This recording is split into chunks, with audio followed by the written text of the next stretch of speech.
Okay, going on in to part 2 of critical Mormon theories. Um, we actually lost the second part of it, so we're just going to kind of go over it again. This was the video we were right about talking about going into with John getting a bit feisty about BYU here. I don't know if this one. Yeah, I guess it does. Like to tie it right directly to a critical theory like we did last time. I don't know that I'm necessarily doing that right here, but a little bit. Let's go. Thoughts on that? Oh my god, you're just trying to piss me off, aren't you? Ooh, I'm on double speed. That's how I listen to everything, and anybody listen should listen on double speed. I don't know how you listen to stuff on single speed in this world, but I've go never ahead. converted. Everybody, like, I'm kind of afraid to make the change. I almost can't listen to stuff at all in single speed. I actually think you and I sound way more interesting in double speed too.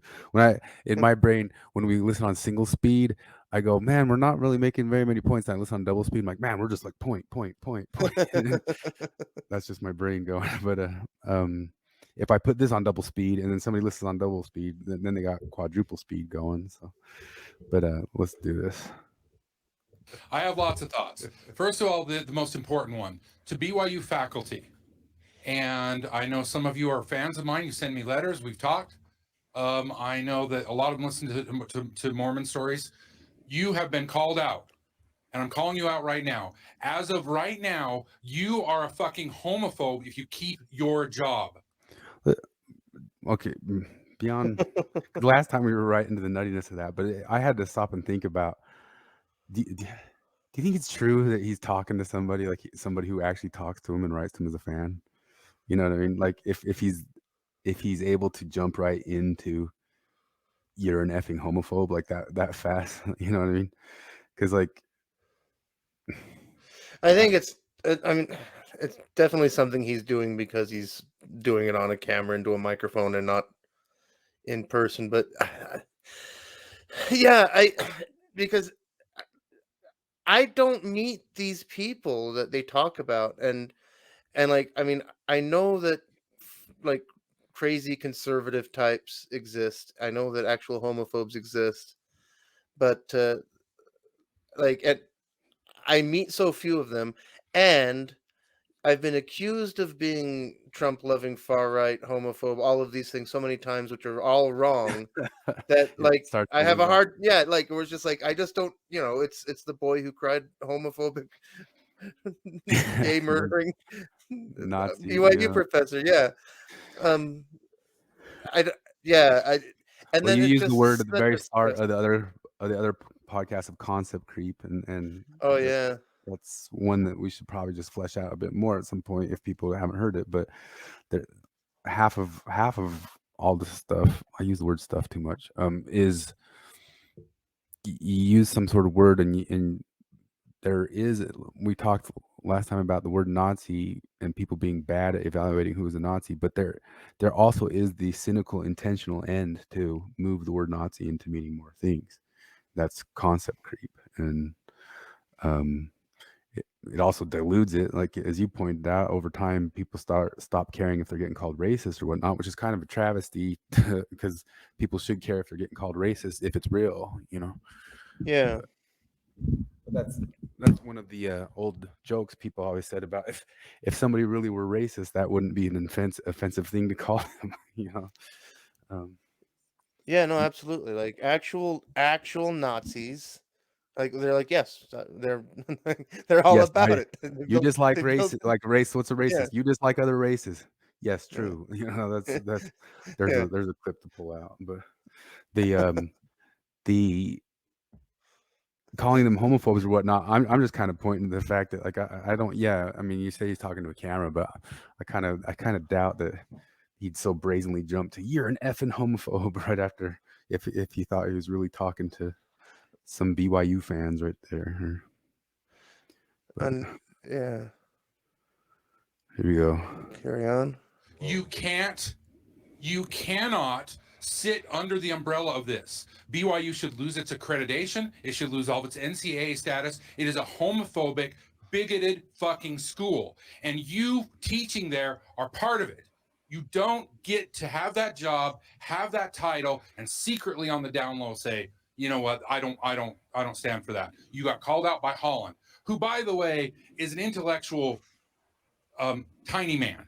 I think he's the most overrated person who's ever been in the Quorum of the 12. And I say that by knowing all the people who've been in the Quorum of the 12. This To me, like, he studied all the people of the Quorum 12. It's so funny because like we went over this yesterday and we got way into the weeds. That's one of the reasons we lost it. But now that I'm listening back again, I'm picking out different things than the first time and Yeah, letting the no, other me things go. too. Because the first time we just went straight into how ridiculous it is for him to be calling. I mean, you were saying like the dance teachers, Yeah. homophobes. The theater department is full of homophobes. Yeah, I have a friend whose wife's dad works there as a biology professor, and they're never mows. He's a never mow. She's a never mow, and they probably even get upset or bothered at these sorts of issues. Well, but I mean, it's also so weirdly selective. I mean, how many Christian universities are there? And they all have their version of an honor code. Because, I mean, what exactly is BYU doing to oppress gays and LGBT, whatever?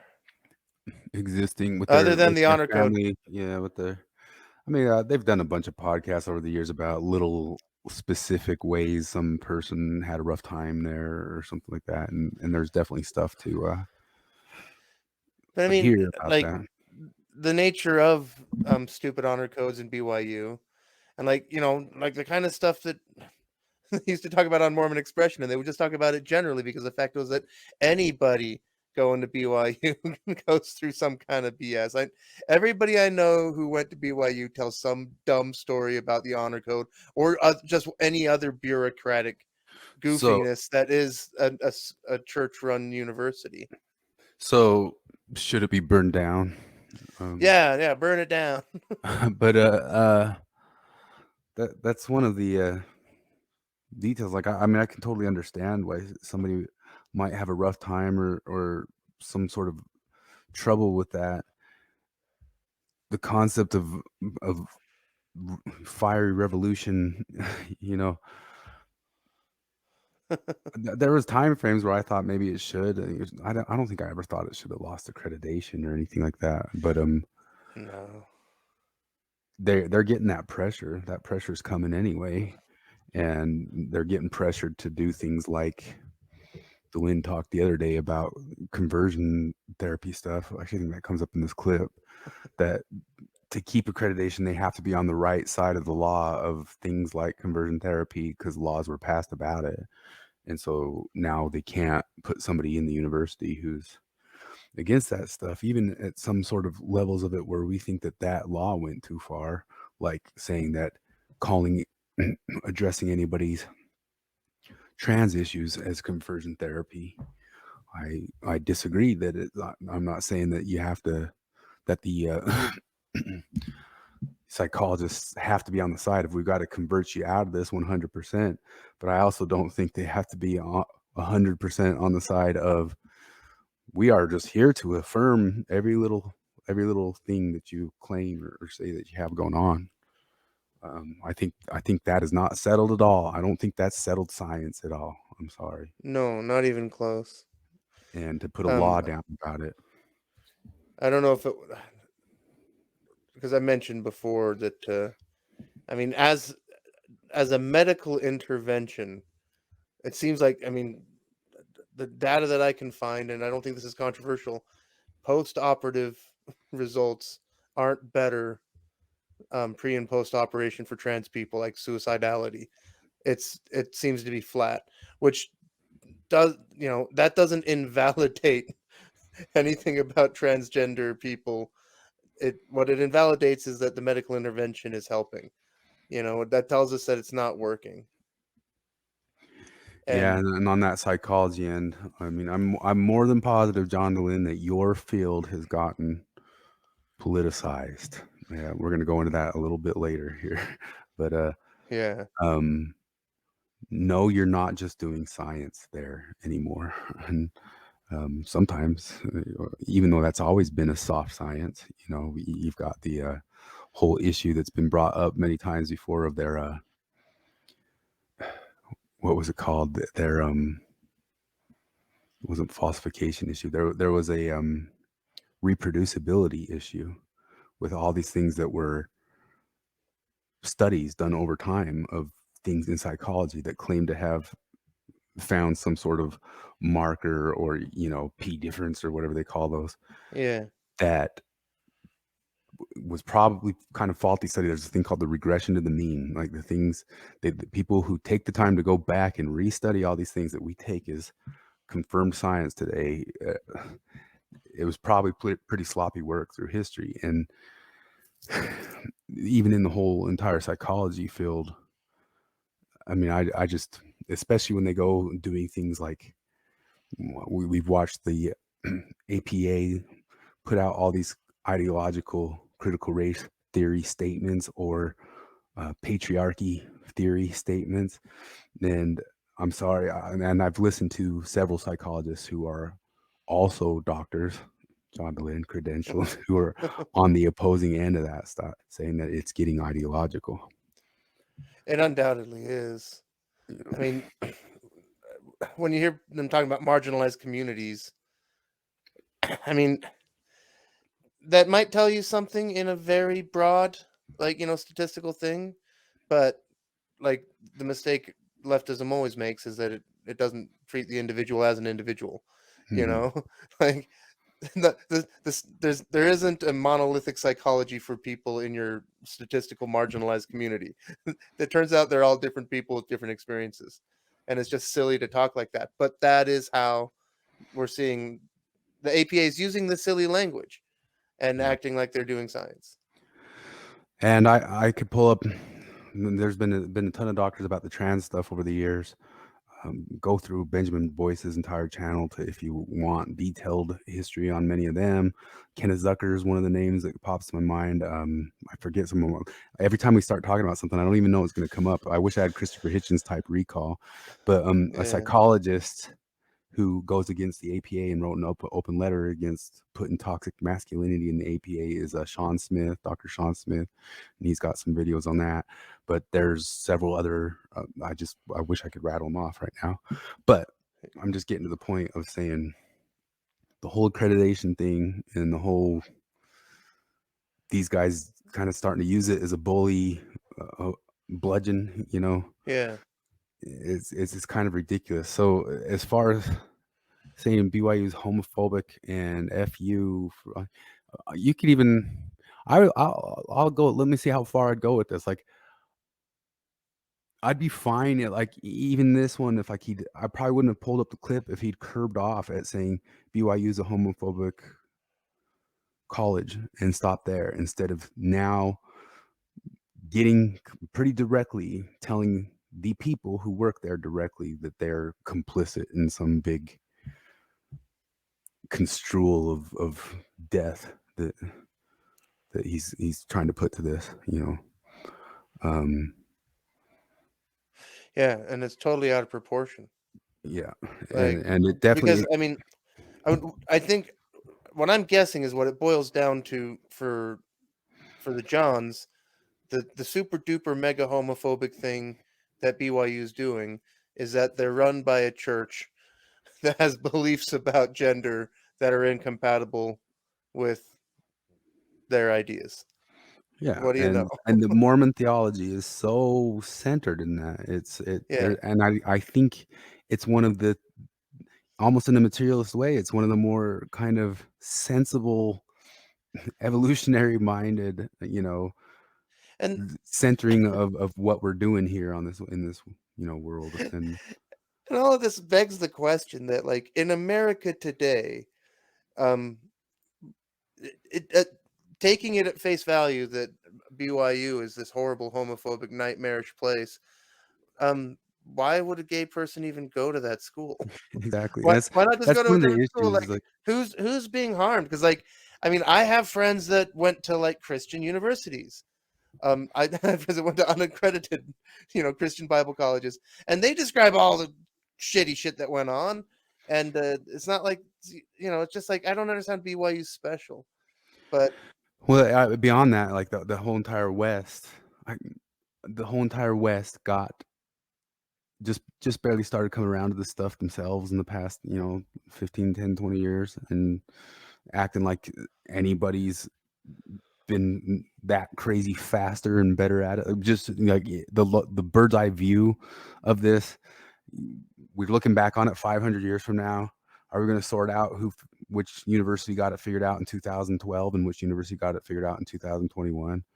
It's everybody's just kind of coming online with this stuff in the past 25 years, and yeah, I no, it's analogous to the gay wedding cake thing. Where it's like they were picking a fight when they went in there. There's a yeah, million ways to get your cake, and then and they're gonna go say it's like you need to be run out of business until you accept my what you accept my ideas.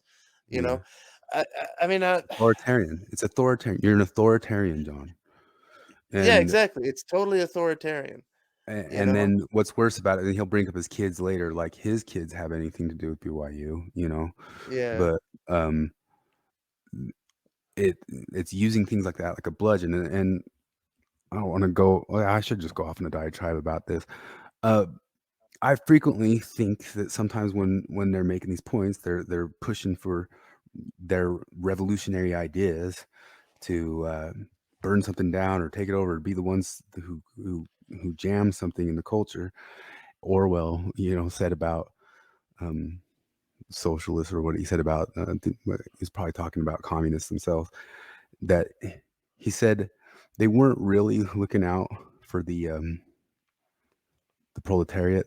They were just trying to jam the bourgeoisie, yeah, and pretending that they weren't part of it themselves. But yeah. but They didn't it, they didn't love the poor. They just really hate the rich. yeah, and there's always a sense of that of it to this in me, and it's kind of, if I could make my own supplication to ex-Mormons. Like, I was listening to Jonathan Streeter's podcast today, and he was taking calls of people who had a tough time over the holidays, and he listened to their issues and gave them advice, and it was nuanced and even-handed advice, and he was really concerned about the people, and people go through hard times leaving Mormonism. And I don't think there was any ounce of any of it that I feel these guys use the word weaponized so much. He wasn't turning any of it into a weapon. He was listening to those people. No, Yeah, and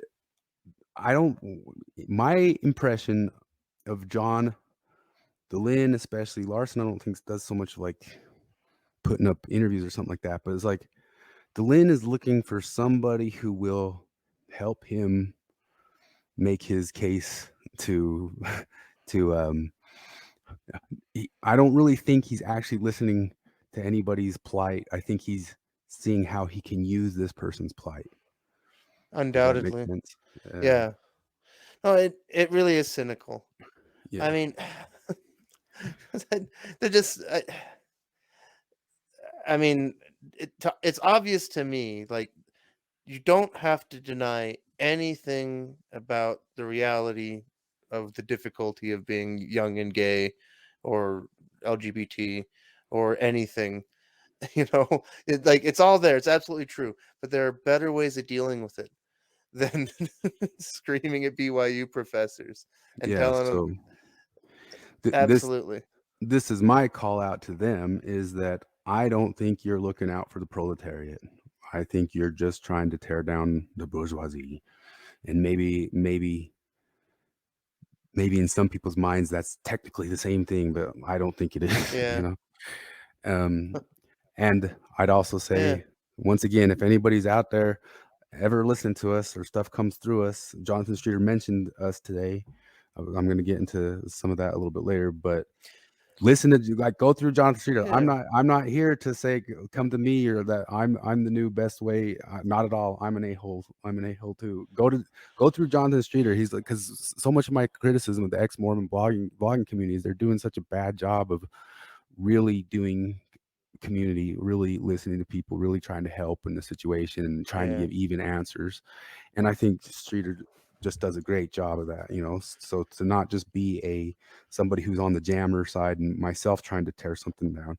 If you ex-Mormons go to Jonathan Streeter, you know, Yeah. that's a better way of taking in the world, and he does so much other work, helping you to step outside of it and see where else you might be getting swept up into a mob. Absolutely. The other thing with this thing with tearing down BYU, I mean, because that's what he says. Like, all of you professors need to leave, and the school needs to lose all its accreditation. It needs to go. Are you stopping there, John? Is It that was going to never stopped end? there. Right? I mean, are you suggesting that once BYU has lost its accreditation and all of the not homophobic faculty have resigned their jobs, that the problem is solved, or do we need to keep going until you've done that to Mormonism, and then are you going to stop at the church? Or like, Yeah, it's or, so funny because I mean I do yeah, think one of my big issues we got to get into it later because I once was a super anti-theist. I really was a Christopher Hitchens anti-theist, and I'm still an atheist. You know, I'm just curbing off the anti-theism yeah, a lot, and um, so much of what Streeter talks about, like the cultural revolution or bringing that stuff, because it's such a blind spot for so many people, and we like looking into it. Is the concept is with throughout the Maoist revolution, there was getting rid of the four olds. You got to get rid of the four olds, get rid of the four olds. And there was kind of this funny clip this last week where somebody pulled up John Oliver trying to talk crap on Donald Trump, for Donald Trump saying where does the statue pulling stop? You know, because he was talking about yeah. some They were tearing down Confederate statues because they represented slavery, and Donald Trump made the perfectly reasonable point of asking, like, well, considering that Jefferson and Washington did too, I mean, where do you stop? yeah. And so of course several years ago that was just all John Oliver, ha ha ha, fodder, what a big dumb dope, you know. Yeah. And fast forward to Oh, this week. how only stupid people make slippery slope arguments, and they're always wrong. Yeah. And fast forward to this week, they're taking Jefferson out of some courthouses all over New York City, and Yeah. that stuff's just gonna continue. You got to get rid of the four olds, and I bet you even like if you were listening to a real deal critical race theorist, they would be the ones telling us, saying back in the John Oliver clip when it was airing live, saying, "Yeah, you dummies." And then right now today, they wouldn't stop and say, "Gee Willikers, you were right." They would just triple down and say, "Yeah, Jefferson should go," you know, and on and on and on. And How many slave owning statues are you willing to tolerate? yeah, so there's some sort of point where you know Well, it's it doesn't stop. Yeah, yeah, it's the inverse of, like, I mean, this is going back a ways, but I remember way back. Do you remember the Ground Zero Mosque?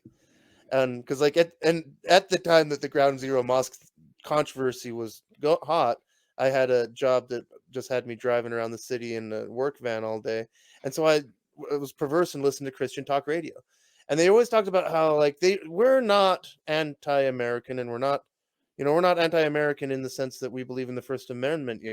We believe that everybody has a right to have their religion and worship freely in America, and we're not anti-Muslim. We're just saying that the mosque is too close. It's too close. And so I called the show one day and I asked them, like, well, okay, it's too close. What's the distance that it's okay? And of course, they had no answer. They refused to answer.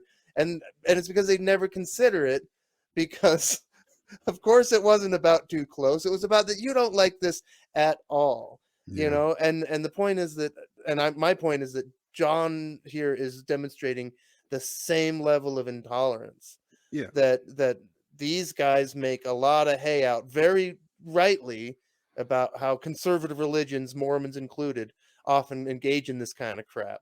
Well, lo and behold, like, that's the thing about, I mean, months and months ago, I asked an ex-Mormon friend asked me, like, why don't you like Mormon stories anymore. And I'm like, well, because I remember church. I don't need more church.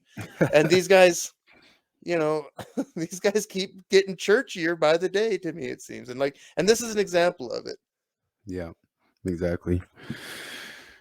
And it's my same point too. And somebody commented on the other thing, like, if these guys are grifting off the void, don't churches also do that too? And my point is, I don't send money to any church, including John DeLynne's, Yeah. This man is not bright. You don't, in 2021, when we have actual machine gun battles Oh yeah. happening on the streets of the No, we United don't. when we What's he talking about? I don't know what he's talking about. Once again, I mean, it's part of why we were poking all this. I kind of start forgetting because we go down the road, but these guys so frequently try to claim that they're not political.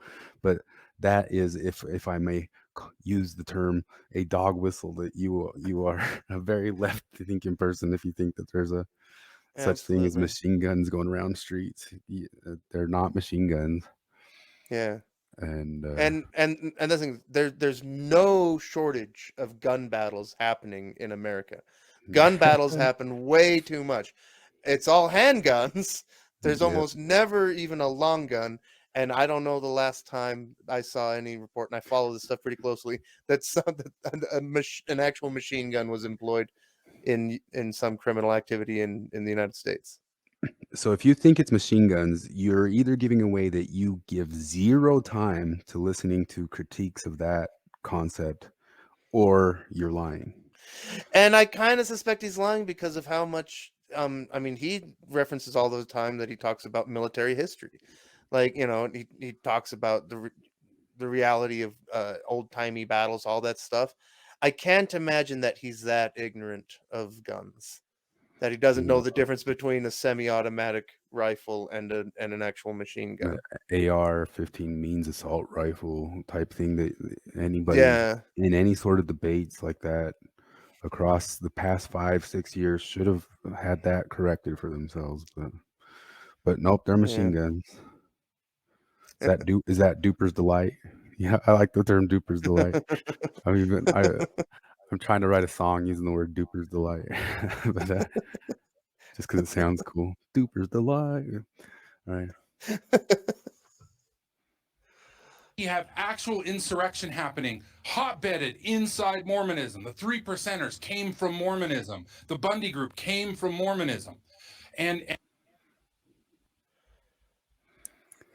I mean, I think that's what got us off into the weeds yesterday. Yeah, about I know. I who remember the it Bundys definitely and who did. the 3%ers are and all that sorts of stuff. And well, why even rehash it? I mean, I would go so far as to say that maybe just to try to reel it in, that I bet you John Larsen doesn't know very much about the Bundy situation and who the 3%ers are. Saying it can't. I get the same impression you do. Yeah. But also, I mean, because it would at this point be a matter of willful ignorance, just in the sense, like, I mean, he says that he's not being political and he's just doing analysis. Well, Yeah. it's clear you're not. We can tell you're not because your bias is showing. I mean, what is the worst? Sorry, go ahead. No, I was just gonna say that instead of getting off way to the weeds of all of our speculations yesterday about the Bundys and the 3%ers, I would say anybody should, whenever you get presented with any sort of idea of any one of these groups, especially when you get some sort of propagandist take on them, to live in a world where you supposedly are the ones who are going to beat your chest about being correct about reality. I would just say, look into it better, figure out for sure what's going on there, and there's only a certain level that you could ever figure out, but I'm sure, just like if you're just getting John Larsen approved media takes on it, you don't know anything. Yeah, I mean, like, because I know enough about the Bundys to know that there's plenty I disagree with about them, but I also know that most of what left-wing media says about them is probably not true. You Yeah, know, I was gonna because say it's like that inverse of the thing that like Mormons encounter all the time, where somebody heard, why I heard this silly thing about Mormons, and you get and you always get yeah. into those moments. No, I actually think that was kind of on point of saying all the people you've come Like, across your whole entire life of what they think Mormons are, and it being totally off and wrong.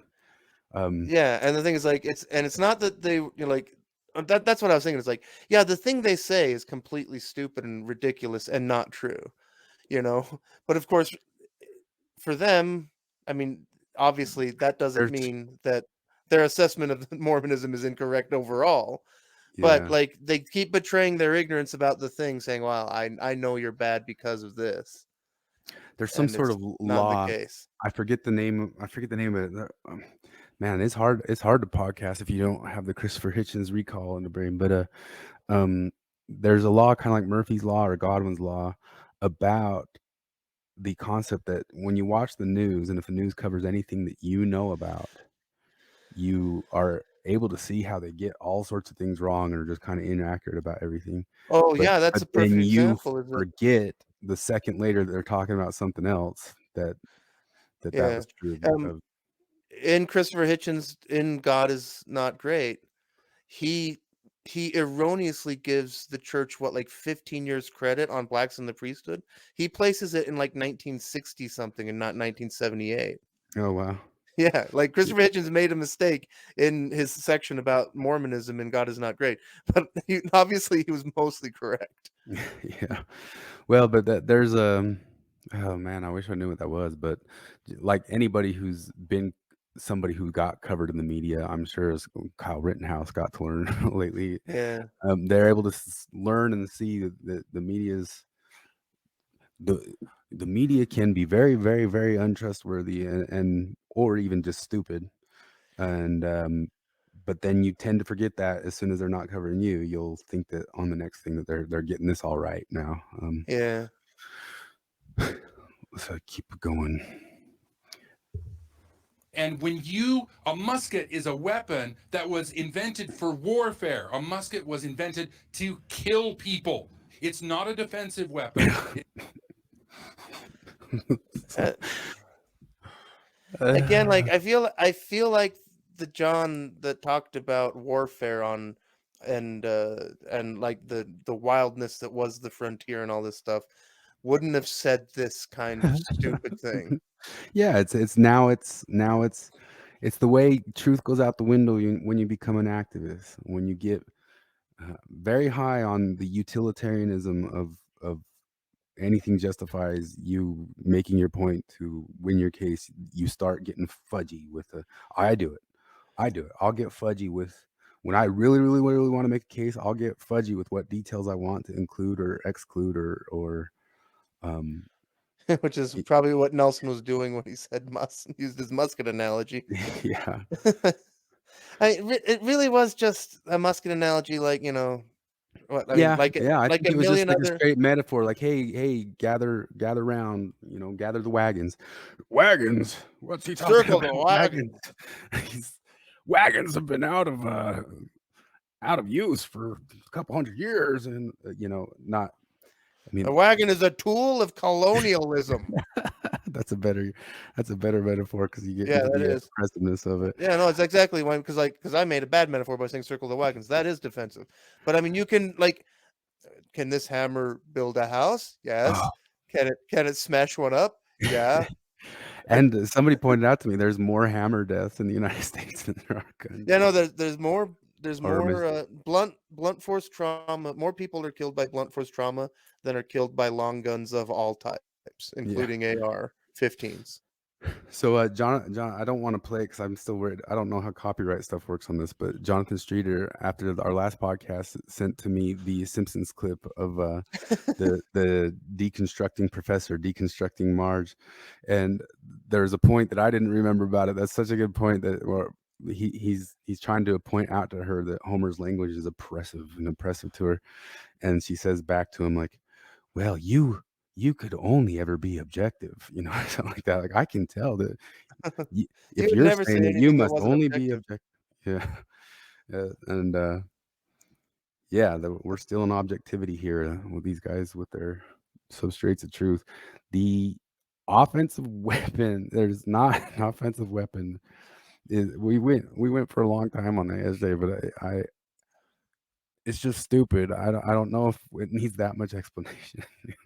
Does it? I mean, maybe. I mean, I guess obviously it does, because I mean it's a really, really old fight, but it is one that I kind of feel like I figured out pretty quick. It's just like my hammer analogy.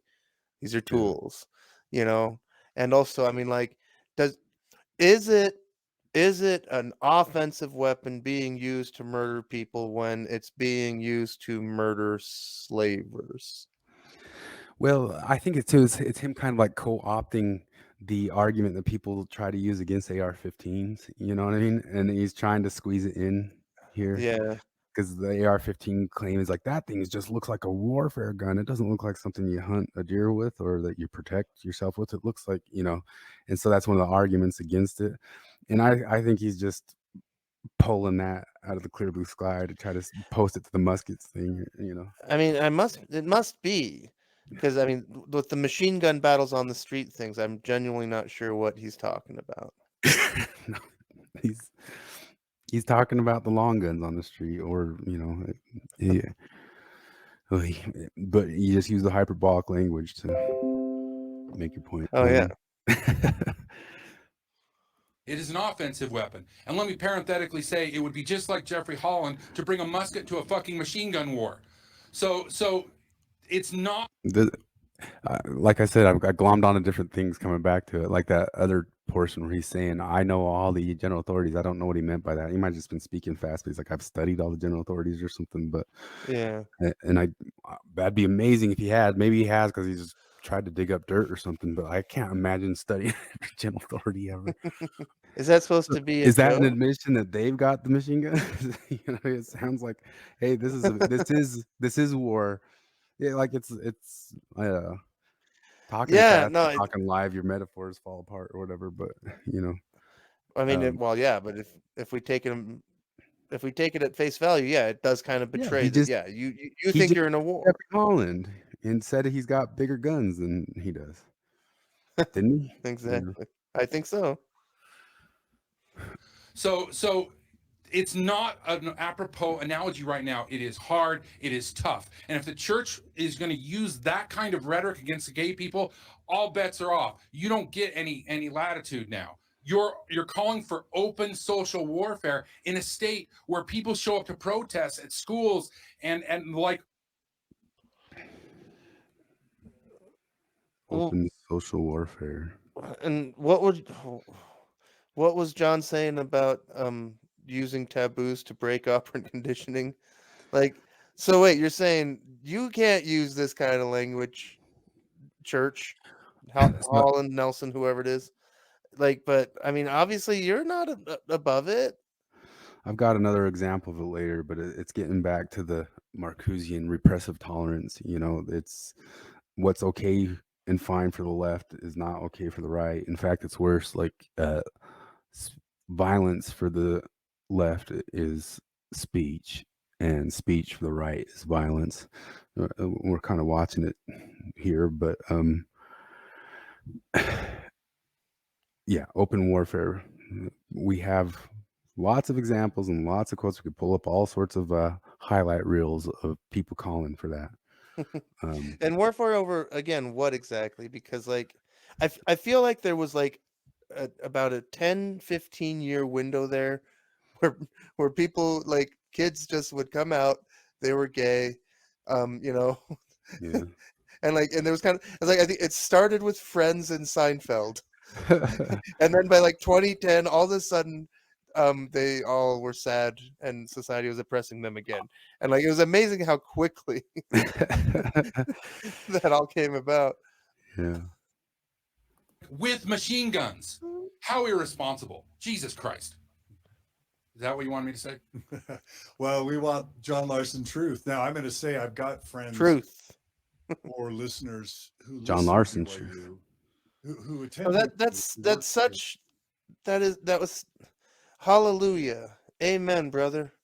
You know, like Yeah. yeah, speak the And of truth. course, Like when he ever gets like, this is one of the things that makes me sad and hopeless about the maybe this happens everywhere, but Streeter should be bigger than Delenn. That's the world. If ex-Mormons were yeah, becoming what I had daydreamed or hoped for them, it should be a Jonathan Streeter world in post-Mormonism, not a Delenn world.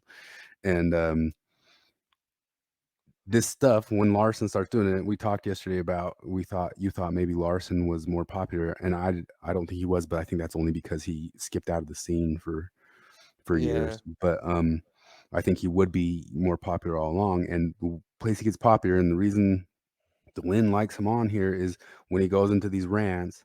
That's really what gets people hopped up and happy. You know, it's the stuff that yeah. Uh, it's it's a little bit of a hellfire and damnation speech. yeah. You know, it's got that same kind of air. And it's gonna be more popular than like the Then nuance yet Streeter. another, yeah, Yeah. totally. BYU, or professors at BYU. And what I think, I'll just represent what I think they would say in response is, hey, listen, you know, if some of us are on the inside, we can be allies to LGBT kids. We can make safe places for them. We can informally, off the record, counsel and support them. I know there's a lot of LGBT affirming therapists that work in the CAPS, the counseling center at BYU. And, you know, so I want to kind of say that idea that everyone who works for BYU or the church, and some people literally their pensions are tied to it, they can't leave, they aren't going to be able to get more jobs because they work for BYU.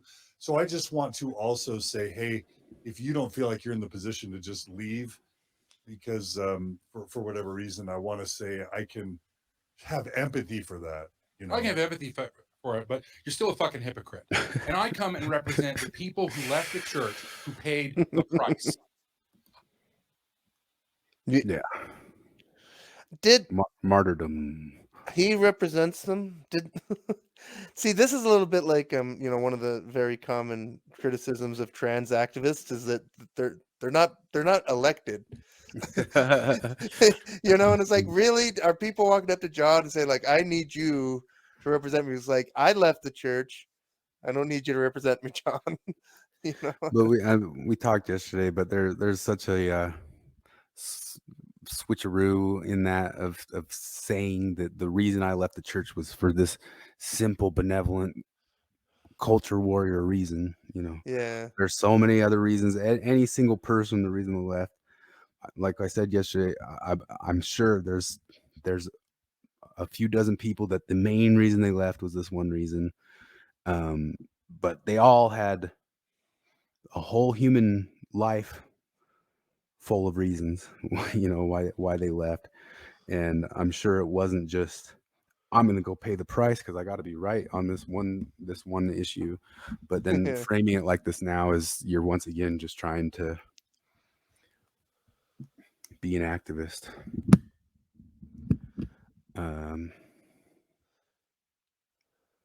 Continuing. I know thousands of people who lost marriages, who lost careers, who lost jobs, who lost retirement, who lost pensions. And you don't get any fucking sympathy from me for saying, well, I might lose $250,000 if I leave. Leave. Like, the people are dying. Like, That slogan. People are dying. People are dying. dying. It's What said so are long, the like numbers? people are dying, you know, type deal. What are the numbers of people that are dying, and how many of them can we ascribe to BYU's homophobic policies? What the hell is he talking about? Yeah, I mean, this is one of those slogans that I guess you can just toss it out there, and Yeah, but I'll tell you what, John Larsen and John Delenn, and we talked about this yesterday. I can't remember if it got in the podcast or not. I need to stop saying that. But anything that's sufficiently large, the actions that are taken by the thing that's sufficiently large will cause the slogan, people are dying. That's just how it Yeah. works. You know, everything causes harm. There's only trade-offs. And I this world right now, I disagree entirely. Going all the way back to what Flip said in that other podcast, that you are a martyr for taking up your line of dealing with reality, you know, taking up your causes. I think it puts you square in the hegemony. Yeah. I mean, like, I also just the ridiculousness of it all, the absurdity. Because I'm just thinking in my head, like, I would really like to get the data on, like, what is more likely to kill you, 4 years at BYU or 4 years working in a coal mine? You know, like, what? Like, people are dying because, like, if you read the news, there's coal mining accidents Or all the time. There was one in Russia this week. think about just the admission standards to get into BYU, how hard it is to get there. You know, not one LGBT kid had to try to go there. You know? Yeah, and nobody has to work in the coal mine. Nobody I or had to go to the coal mine school, you know.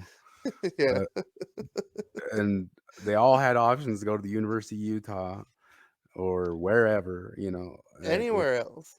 Yeah, Yeah. or even not go to school or whatever. But the other end of it is that they are the hegemony now. You are the hegemony now, John Larsen. It's already there. You make little claims like in Utah that there's still some power at the top or whatever. And that you were raised in a deeply white supremacist culture. Yeah, but still, Utah is embedded inside of a larger structure that agrees with you. And um the they talk about like any sort of professor might not get a job somewhere else because they once worked at BYU. You kidding me? You would put on your resume you left BYU for the LGBT issues, and you'll get hired with a promotion anywhere, you know. So ridiculous. Yeah. No, this is. I mean, it's that reality denial. Yeah. Just like, you know, like, black men never get acquitted on self-defense. Like, Yeah.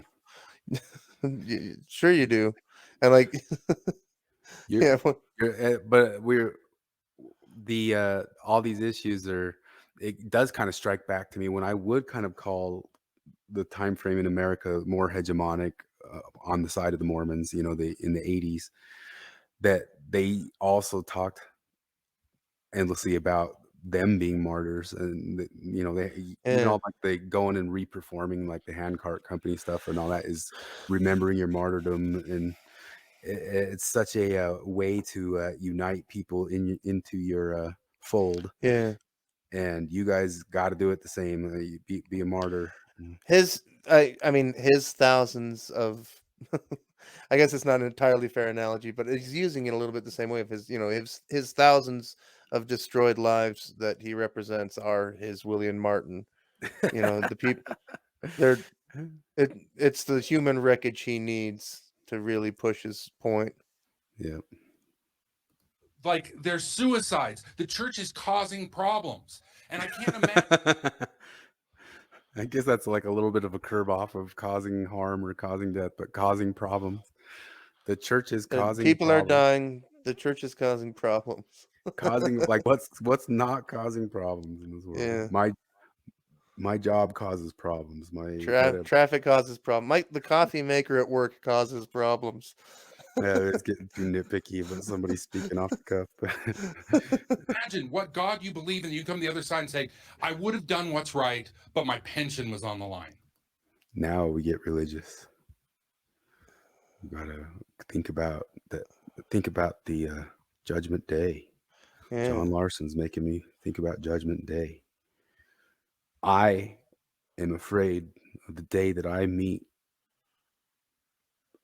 LGBT Jesus, and I have to tell LGBT Jesus that I didn't actively burn down BYU. Yeah. I didn't ever send a penny BYU's way in my life, but I didn't Yeah. actively burn them down. And if I have to face LGBT Jesus, it's gonna be It's gonna be rough. And then think how it'll be for the guy who cuts the grass at BYU. Because it's he like the probably doesn't even really speak English all that well, do you and is remember totally unaware of all of this stuff. And like, you know, John Larsen is here trying to save his moral soul, and yeah he can't get the message, and he can and he needs the money. he's a homophobe. He's a damn homophobe. Okay, do you remember on the mission, the supposed book? You remember there was like the those books that what was that book back in the 90s that we were allowed to have? There's like a little one was Jesus the Christ and There's the approved library, yeah. the approved library. And one of those books, somewhere around the time where I was on my mission, it got removed because it made missionaries feel too guilty. And that book was talking about the sins of omission. And I think they found out and realized that one was causing too much scrupulosity. It was making I wish I knew the exact one off the top of my head, but they removed that book out of those books because it was making too many missionaries going home when they learned about how bad they were doing for not going 100% all day, every day in all things. Their sins of omission. And now here's the full circle, like a sins of Yeah. omission. Beat yourself up for not taking up John Larsen's causes. Think of how you'll have to answer to Jesus. Think of Yeah, no, it's church. Yep. That's why I don't listen to Mormon stories anymore. You didn't used to be church, John Larsen. You didn't used to be. He didn't used to be church. But your politics became church, and that's my contention. That's usually why I generally say if people are going to be Mormon or become political religious, I choose Mormon. That's my choice if I get to choose, but I don't get to choose. You know. I'm just trying to look up the approved mission library, but I can only find the current one. I'd remember the name of the book if you. It wasn't Miracle of Forgiveness because that was on. I think it was. Because I went on a mission like you were a year before me, I think. It might have been after me or not. I don't know for sure, but I heard it going away because I never read all of them, but I heard people talking about that book were making people feel too guilty because of the part that talked about sins of omission. Yeah, it was Miracle of Forgiveness was there on my mission, but I think it was that one. It would have been. That book was terrible. Yeah, because it sounds like John Larsen. Yeah, there's nothing you can do. You're going to hell. You didn't do everything, and that's really kind of what it gets down to if you read the details of Kendi and D'Angelo too. Yeah. Well, I mean, because belaboring the point, but where does it end, John? Like, at what level of society? What does someone have to? The complete list of what somebody has to be doing, and not doing to not advance the cause of homophobia in your book.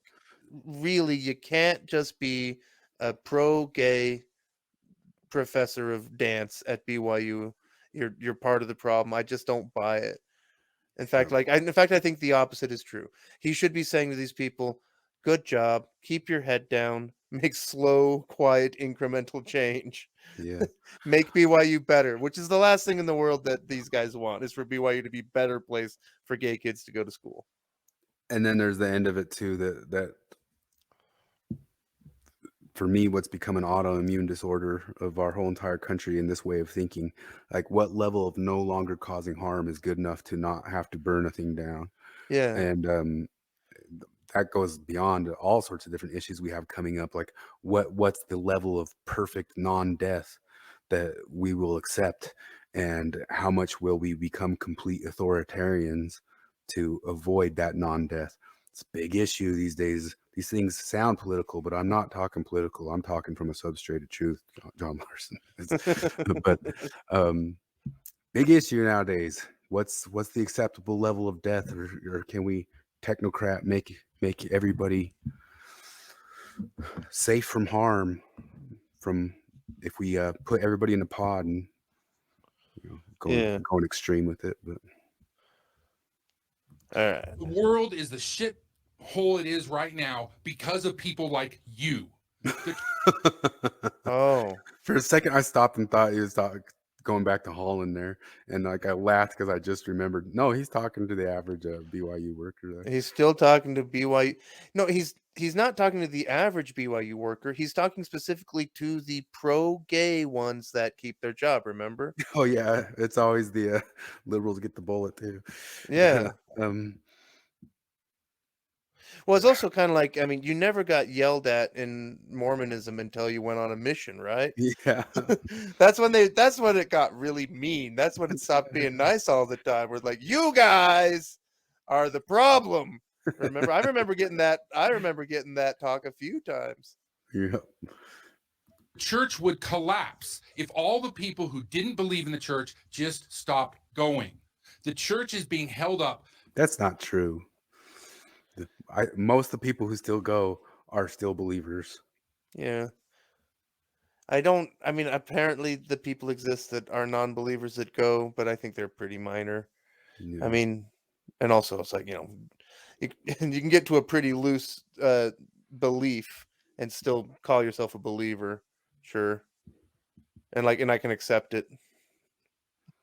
I will say the flip end of that, though, John Larsen, that the majority of the people who just stood up and said, "I don't believe in this sort of line of reasoning that I feel you subscribe to nowadays," stood up and said, "Okay, that's bullcrap," I think it would collapse. I think that's Oh yeah, no, absolutely. No, people don't like racist weird anti-science racist conspiracies.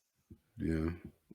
By the people. And you and I fought about this over the years. I think still stand. The soapbox into the laughing it seems so duper delighted to me. Maybe that's the level of a level of analysis that's I'm not reading just the text, Derrida, but Yeah. I don't know about that. Yeah. Because I know the people who paid the dear price. And to say that doesn't matter, the people who gave up their marriages, people who gave up everything, is just like, well, it's just either way. It matters immensely. And by hiding and cowering out in Provo, you are dishonoring the sacrifice that people made who left to leave the church. And to say, I'm going to sit back and send John DeLynn $5 and somehow that makes it right, you're part of the problem. I bet you that made DeLynn a little mad. I think DeLynn would like to say, "No, if you send $5 for me, I absolve you of your sin." Oh. Well, and also he's I mean, he's talking about people who left the church in very general terms, but he's also just talking about the ones that left the church for the homophobia reasons, which is kind of a sneaky thing there. Like, I don't think he is. I think he's co-opting everybody into that who, even if they left for different reasons, another point. That's right. He's just erasing me, to use their parlance. Yeah. Because I left because I stopped believing in it. That's why I left. Yeah. And it's always been that way. Oh, and I was never a homophobe. Even when I was Mormon, my best friend was gay. It just wasn't a problem for me. I'm sorry to deliver that news. Do you think it comes down to... Is he sorry?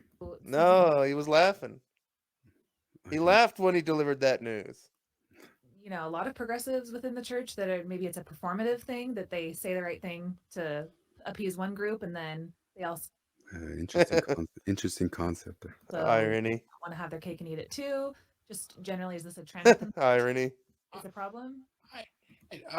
This debate has been going on for a long time. And it's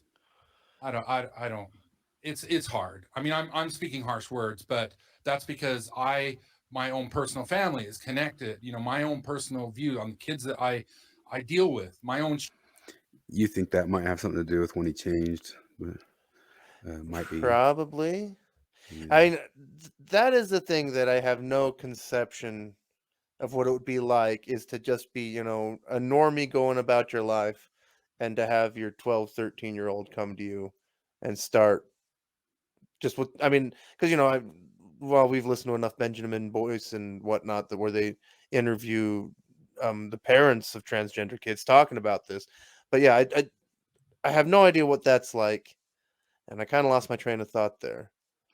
I mean, But it must do some sort of work on you or make you think that, because I mean, I'm sure yeah, there's all oh sorts yeah, of that's what I'm reasons. getting at. Is that like, you know, I mean, it's a little bit like, when whatever the fad is, when your kids come to you and say like all of the kids are wearing the whatever shirt that is the fad now. I mean, obviously it's a little more extreme than that, but like I can see that all the pressure you have as a parent to go down that road, and it's like, and there's no way you can be like, well, kid, do whatever you want. Well, because especially since if they're going to school, they can get put on the medical uh train, even without their parents knowing about it in some places, apparently.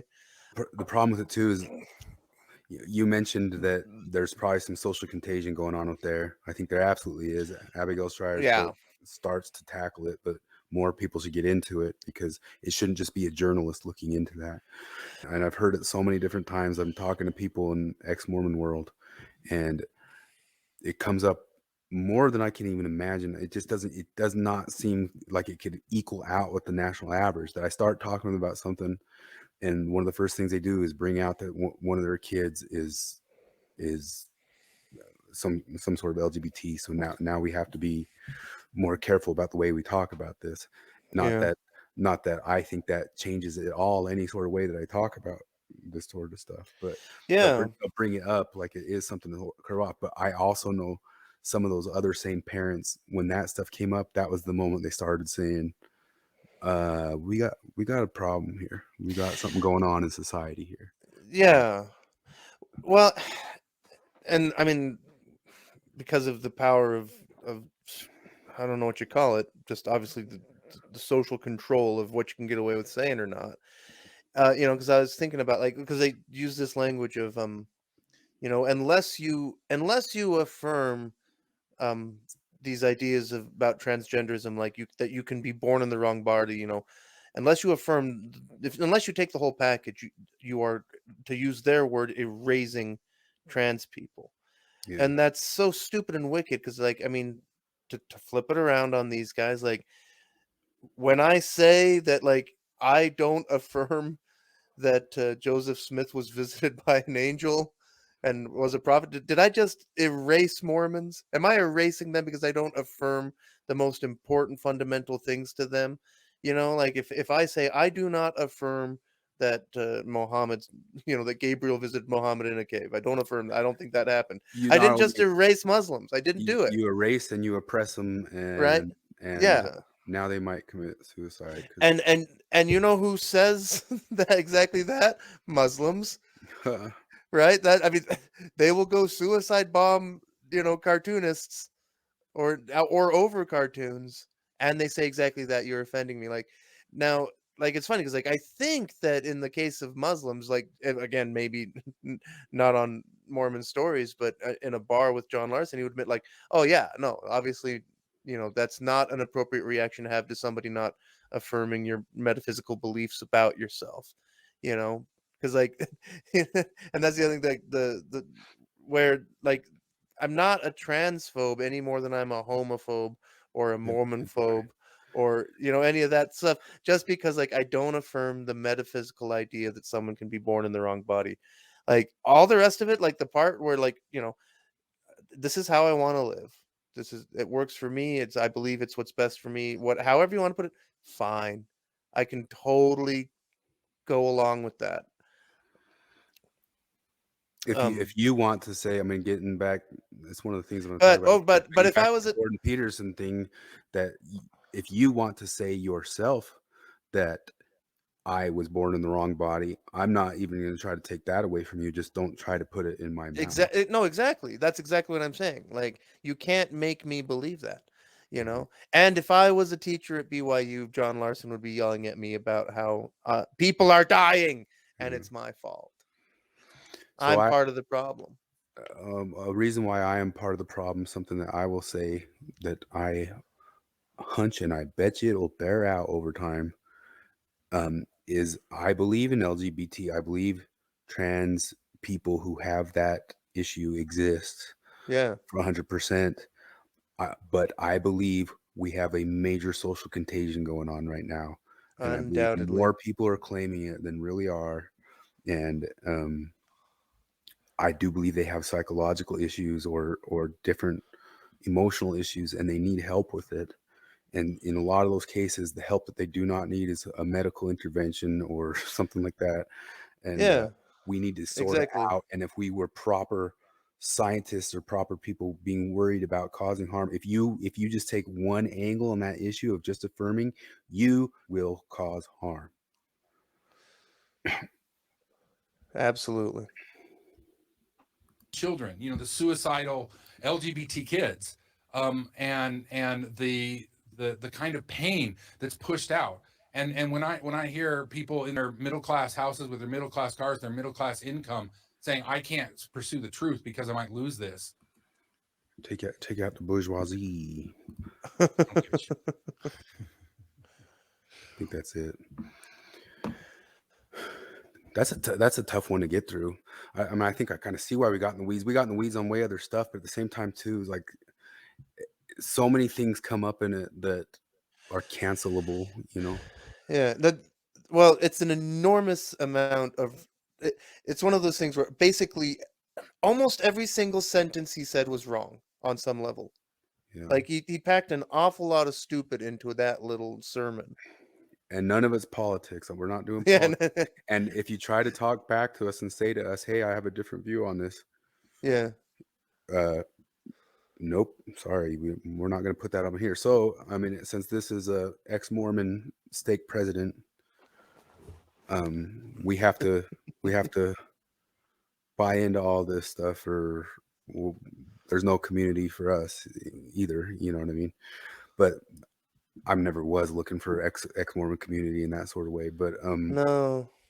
That was one thing about leaving the church, like that John banged on about a lot, John Larsen, and a lot of people's like, "Oh, I need the community, I need the community," and I was kind of like, I was like, "Well, communities are nice. Like, sure, I love communities, but like, they're everywhere."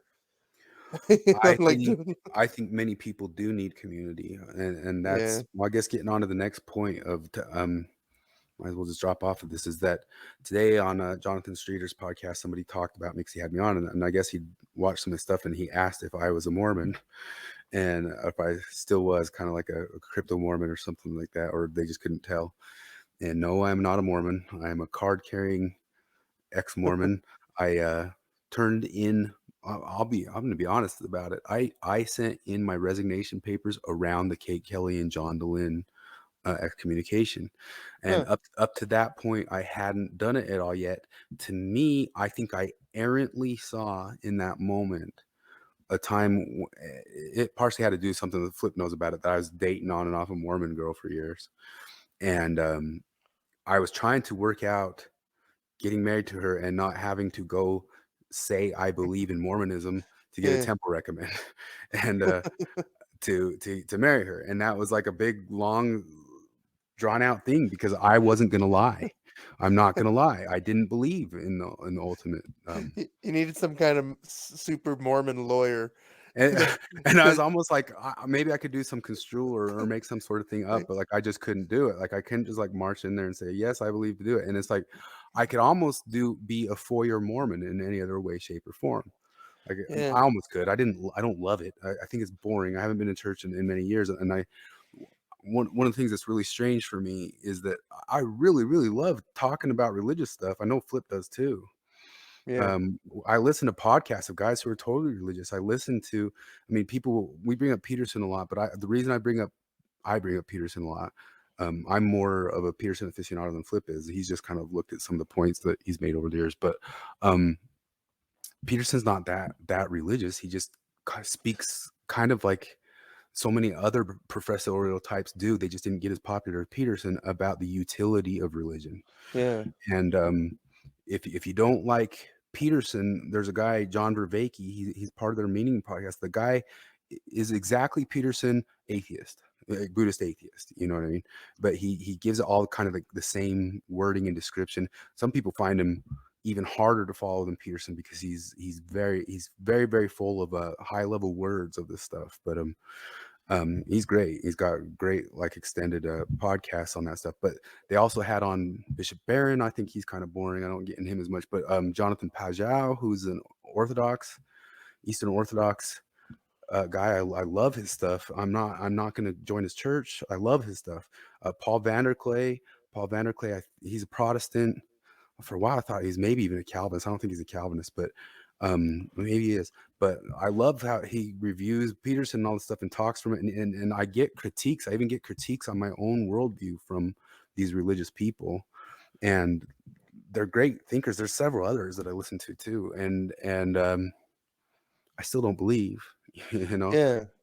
And Peterson, there's other guys who are a bit more scientific about it, getting into evolutionary psychology, who it's very easy for them to kind of point out and make the case why it works. And the whole Dawkins thing is something that Eric Weinstein tried to point out to Dawkins. And I think you should like watch them talk on stage, because like Dawkins' brain is just so shut to it. And I think Sam Harris's, that's ultimately who I am, is I'm an atheist who thinks Jordan Peterson won the Peterson Harris debate, which is a bit weird. But the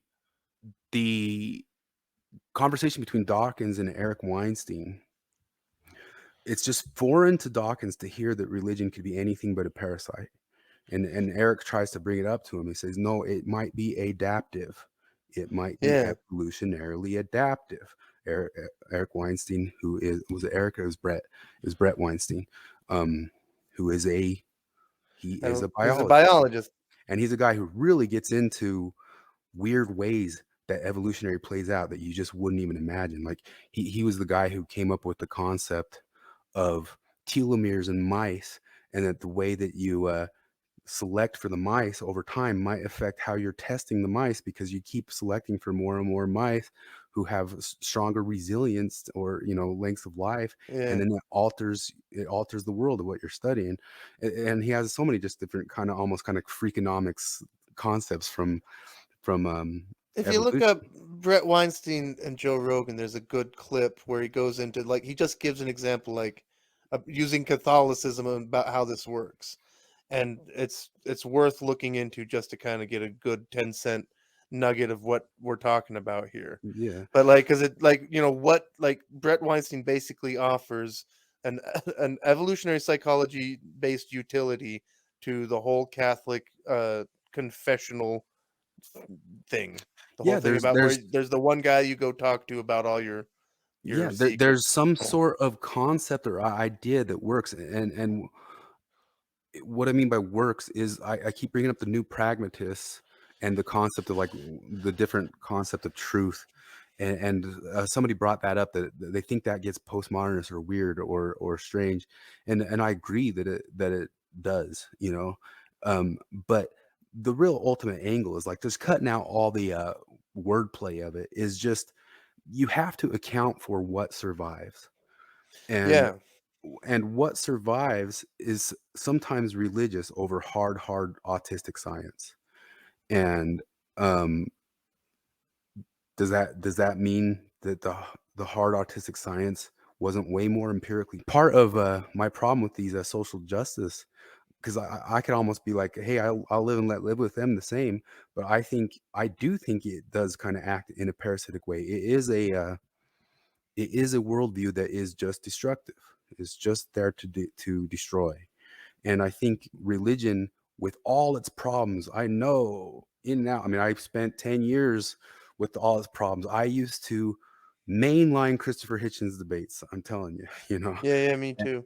And guess what? I still love Christopher Hitchens. And I bet you Christopher Hitchens would be reevaluating a lot of stuff right now today too, is seeing how wackadoo the world's gotten. And I could pull some clips from Hitchens that I think would back up what I'm saying. That I'm not saying that he would suddenly not be so anti-theist, but I do think that he would be very against the current ways of social justice. Well, no, I mean, that was one thing that I think Hitchens was always very, very clear about, was that he was anti-theist, but in a purely rhetorical and First Amendment kind of way. You know, Mhm. like he never called for like the destruction of like Well, so much he was so good at ranking things, you know, you gotta be able yeah, to rank things, postmodernists, and so much of what he was worried about was far more the problems of Islam, yeah, and I might still be an anti-theist when it comes to parts of Islam. I know there's people who've curbed that extremist end of Islam off, but yeah. I But I think also they have. Go ahead. I just understand, and it's weird to me that people don't understand intuitively, guys like Dylan and Larsen, that that as bad as Mormonism might be, what it would take to actually get rid of it is much, much, much, much, much worse. Yeah. You know, by orders of magnitude, it's much, much worse. The same And concept they of just seem to be totally ignorant of that. Yeah, and the same concept of looking for pure safety, the authoritarianism that you'd have to put behind Yeah. that is much worse. Where Um, do they ever think like a world without homophobia? Is that what they want? Literally, like there's nobody anywhere can say I don't like gays. and homophobia, you have to take a bird's eye view and step back and ask where it came from. And Peterson tried to do that, and he got smeared in the New York Times. Like in a certain way, he's talked about when he talked about enforced monogamy cultures, Yeah, which is a sociologist term. I think it's an anthropological term. yeah, And he's yeah, talking about the term of societies that do act in ways that reinforce that it becomes something that makes those societies more stable than societies that don't do that. And it's a bird's eye view of stuff. It's a bird's eye view just evaluating stability of large groups. And there is something evolutionary. Even the guy, I haven't read it. I think it's in there because I think Streeter confirmed it to me. But a guy on Delin is the one who made the claim that there's some book called Tabernacles of Clay, wh- where that guy gets into the evolution of polygamy and why it was evolutionary useful. And y- to say what Peterson was always saying to Harris, or what Brett Weinstein was trying to say with Dawkins, is like, go all the way with evolution. Brett Weinstein says there's something in evolution to offend all of us, yeah, and these are the types of things where we're saying it sounds like I'm hedging off truth. What I'm doing is I'm triple diving down into truth. There's parts about evolution and survival that are going to irritate you and going to piss you off. There's all sorts of what they call like taboo knowledge. yeah, I'm using I think that's a Charles Murray term, which you can't mention Charles Murray. yeah. Well, and I mean, there's that common it's that fallacy people always sling at you, which is like, you know, like if you acknowledge the existence of cancer, that you're somehow endorsing it, you know? And like, and so for example, like if you like, it's not hard at all to see the evolutionary utility of polygamy.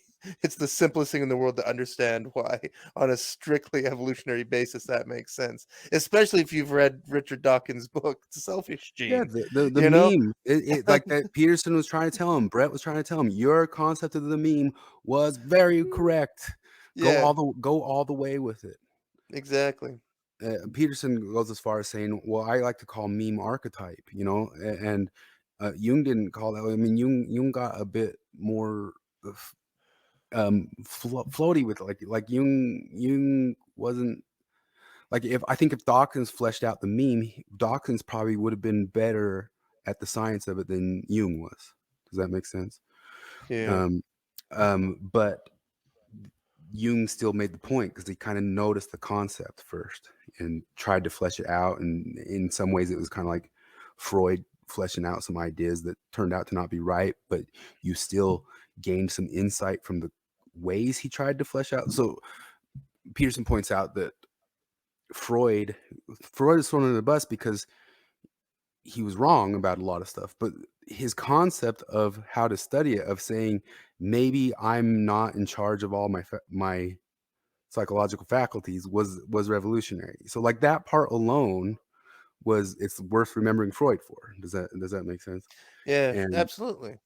Jung kind of in the same way. Like he maybe isn't right about all the things that he fleshed out, but the concept of he kind of landed on the concept of religious memes before Dawkins, and then these guys later kind of pointed them out. And I don't think anybody's it'd take too long, but nobody's done the full taxonomy of that.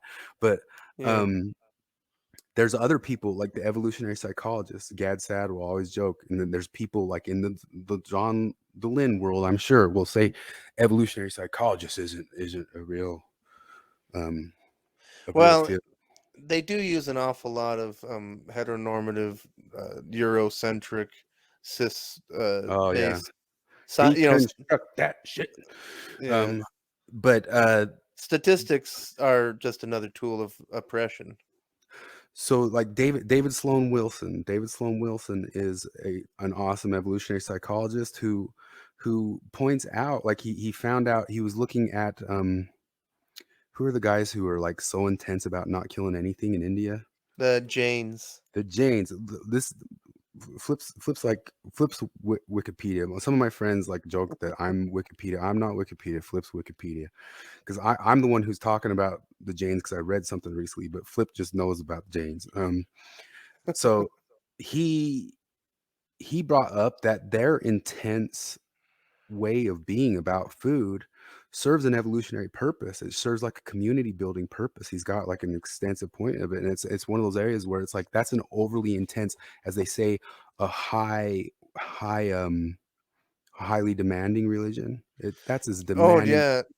No, vegans, like if vegans say, "Oh, I'm an ethical vegan," they've got nothing on Jains. Like, so the most serious, this isn't all of them, but like I guess like the most serious Jains that are trying their hardest to achieve Jain salvation. Like, so not only are they vegans, they don't eat anything that you have to kill the plant to harvest. So, like, for example, no garlic or onions or carrots or anything like that. Like, anything that you can pick off of a plant and the plant survives, that's okay. So, like, you know, fruits and tomatoes and beans and stuff like that. Um, but the other thing is like that the most serious Jains will do with food is that they're not allowed to you they are only allowed to eat something that was given to them but not made for them. Yeah. So David Sloan Wilson did an extensive study on how that played evolutionarily into their favor in ways of a community building. Oh, sure. No, I mean, just imagine having like, because these people live like this, you know, Yeah. and so like you can imagine how very quickly, you know, it all comes together. So that's a high demand religion that maybe because you're at a distance from it, you can stop and stand back and look at it because that. But you grew up in one too. You grew up in one that was a high demand religion that played a factor in creating a very unique community, Yeah, very unique. And I'm not saying it was great at all. It was tough on me. It was rough for me. It didn't work for me. And I mentioned yesterday, I don't think it was in the podcast or not, but it works. It works for my family. And so, like, yeah, I understand maybe I'm not as marginalized as the super marginalized, but I was marginalized. I was part of the margins that it didn't work for. yeah. But it works for the rest of my family, and I don't feel any sort of need to go yoink that away from them. And there's a lot of these different concepts that I get into talking about the pragmatic ideas of it is paying credence to the idea that I don't know if I should stop saying that, but we talked about Brett Weinstein talking about the pragmatic truth of the porcupine, that for years people thought porcupines threw their quills. That was wrong, but it helps people not get poked by porcupines. And so Yeah. it was a pragmatic truth. And there's so many levels of so many different pragmatic truths. The workout world is full of pragmatic truths. There's so many, and sometimes the pragmatic truths are wrong and bad. You know what I mean? Like, but we're all just in a big soup of that and still trying to sort it out because we don't have it perfectly sorted out yet. And any single Yeah. one of those things I'm fine with. I think it's good that science goes and figures out that the porcupine doesn't throw its quill. But then also too, there's some sort of level of humans say, okay, now let's get close to the porcupine. Um, So it's like something's lost there. Yeah, totally. And this is circling all the way back that we were getting off to the idea of like gelling a community together, and this becoming, and people don't need community. And I'm also at the margins of that. I think Flip is too. Like, I don't feel the need for a big community, and I think many ex-Mormons do, and many people do, and still need to try to figure that out. It's funny because I was at the Radio Free Mormon debate with RFM, and I looked out at that crowd, and I just said, "This, I haven't been to church in 15 years. This is the first time I've been in a ward in 15 years." I looked at that was a ward out there. Hmm. It looked exactly like a ward. All the people coming and sitting in the pews and all that sort of stuff, and they. So if people go and making their communities, that's just what religion's doing. But if you go make any sort of community, like even Jonathan Streeter, I think is way better than these guys. But if he suddenly, even just, I'm saying in a complete altruistic way, did want to start forming a community and formed a great big huge community, if it got big enough, there'd be bad parts of that community. That's just how it is. That's how Yeah. structures work. And now this sounds like I'm trying to give a pass to Mormonism in some sort of way. No, when stuff's bad, it does bad stuff. But I believe that things can get incrementally better, and I think things can incrementally overcorrect too. Everything's got a hedge to it. Yeah. And Well, no, and like what's stupid is that we have a solution to it. Like I like how James Lindsay says that when he says we should, the way he frames classical liberal values as enshrined in the Bill of Rights is that like these are we should consider this a conflict resolution framework, yeah, because that's really what it is because like because everybody wants to have communities. Well, if you're going to build communities, they have to be built around something.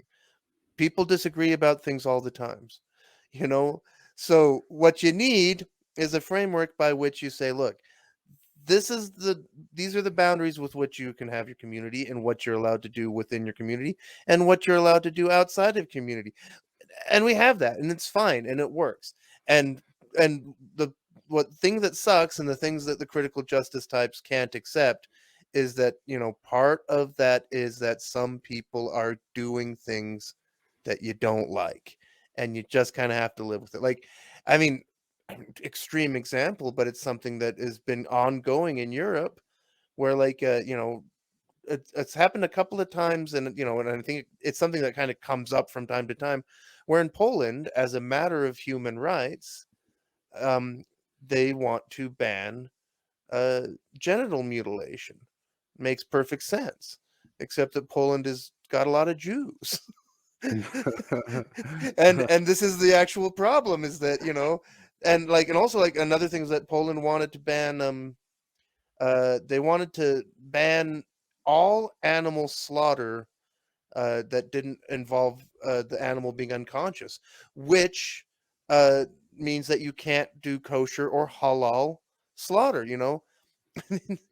and like, and every that thing. So like, yeah, like, everything's a do I trade-off. like yeah, I don't like, I'm opposed to genital mutilation of all kinds. Stop doing that to kids. Everybody should stop doing that to kids.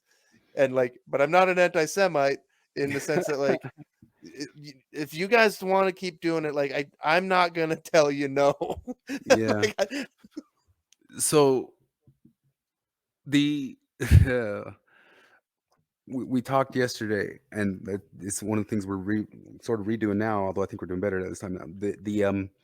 There's only trade-offs, and they yeah, say that time you do some sort of giant policy. And I mentioned that at the start of COVID, I saw Harmon's make a policy that everybody had to um, stop at the front of the store, put on a mask, put on gloves, do this hand sanitizer thing. And I noticed real quickly that this well-intentioned policy was causing a bottleneck at the front of the store, where people were stopping before they had gloves on, before they had face masks on, before they had anything on, and all touching and handling the same stuff yeah, and hanging out right next to each other. And almost any large scale. This is another Chesterton fence thing. It's something I've learned as an HR director, like over the years. Is anytime I start some new job at some place, I got to be there a good while before I go and start saying stop the presses on something, unless it's like overtly illegal, and saying you're doing all this wrong. Like you better figure out why they're doing everything they're doing and how they're doing it and how they landed on it and how it came to this idea before you think you got the galaxy brain ideas of what you're going to fix. And then that in complex systems that gets so complex it's hard to even describe. But when you make any large scale policy or try to be a large scale moral maker, you're going to cause harm. That's why I dislike the phrase that these guys constantly use of causing harm. It's just such a generality of bullshit. So look at this. So he's got this Thrive community going on here, and I actually appreciate that they recognize that they got to start trying to do something like that. What are you offering? You're saying you can thrive in the John DeLynn organization. Okay. And so people outside of it, can they not thrive? I'm sure he wouldn't say that. So then what are you for? Just come be around us, but ultimately help me build this organization. No, but that's what I think it is that like the organization, like what he's providing, the thing that people that will join Thrive will get is they get that little feeling of I listen to John Larsen and I also want to yell at BYU professors, you know, and you get that little thing of like I'm helping now. I'm no longer part of the problem. I'm not causing harm. Well, we also do know too that like from the Rosebud conversations or conversations I've heard around him too is that John DeLynn's not going to put any sort of time into something that doesn't pay some dividends. That's a net loss situation.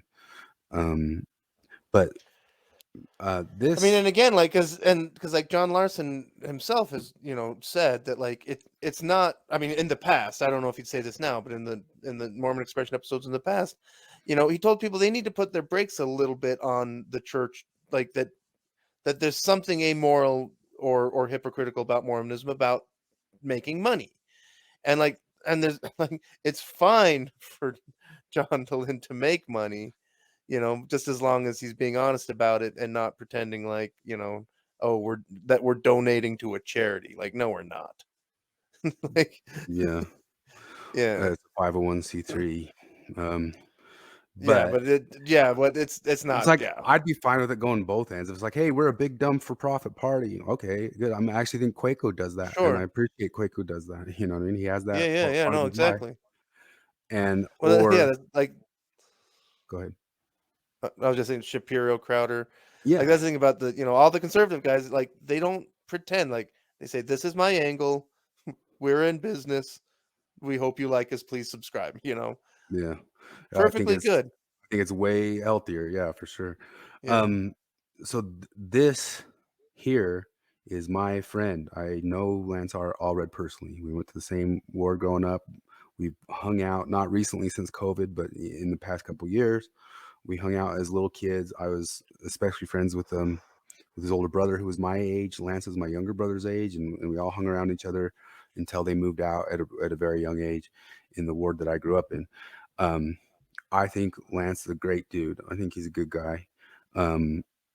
His self-help books, I think are good and fine. The only parts I don't like about it is that he pays homage to the concept of toxic masculinity and patriarchy a little bit, but I do think that he uses it in a colloquial way, as we've talked before. Like I don't think he's like a true believer in some of those extremist things. But this is something I bring up to about the continued non-politics politics of DeLynn and him talking about Peterson, but oh, I did it again.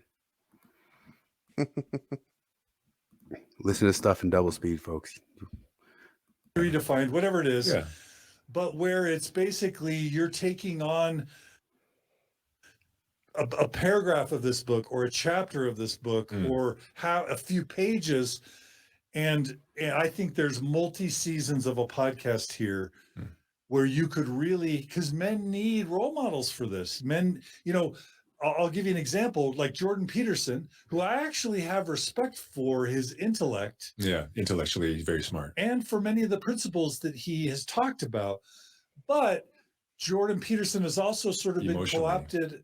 What's that? Emotionally is a different thing. Go ahead. Yeah, there probably is some opportunities for growth there in terms of emotion, but also, whether it's Jordan Peterson or who's the conservative YouTuber guy, Harvard grad. Oh, not Ben. Is it Ben Shapiro? Ben Shapiro, yeah. Like there's a lot of these thinkers have been really co-opted by the right, and that's not bad. But what we're saying here is it's not about right or left. No, it's not about Republican or Democrat. It's not about Trump or Biden. It's about something in the middle, something that's integrated. I'm going to interrupt you. And what we don't have is someone who's not the reaction to Jordan Peterson, or Ben Shapiro. Somebody, and I think Sam Harris is trying to do this. But we need leaders for men and for women who are trying to navigate that middle ground, nonpartisan, non-political, What a bunch! That's so Lars, like it's so fat. It's all fatuous. Who do you think Peterson, if he was an American, who did he vote for in the last two elections? Do you know? I would have no guess. No guess. I know who Lance Allred voted for. He posted every single day on his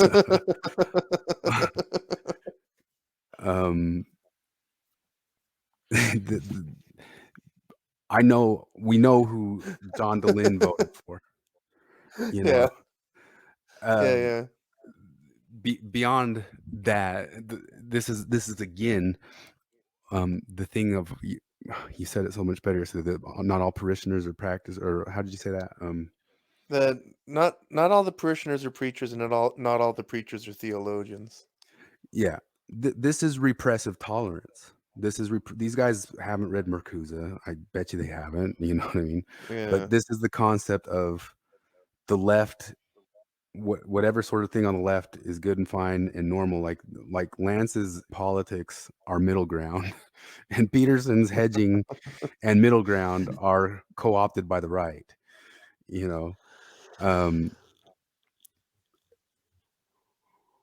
Then so Lance's whole entire book, I mean, it's just filled with Jung. It's just Jung. It's loaded up with Jung stuff, and I think that might be why he's bringing it up, because it's such like a Petersonian concept or thing. And I think Lance is kind of playing a bit of a thing there, saying like, yeah, maybe I should be the one who takes the reins of Peterson, and we should build something up where the whole everybody's following me like that.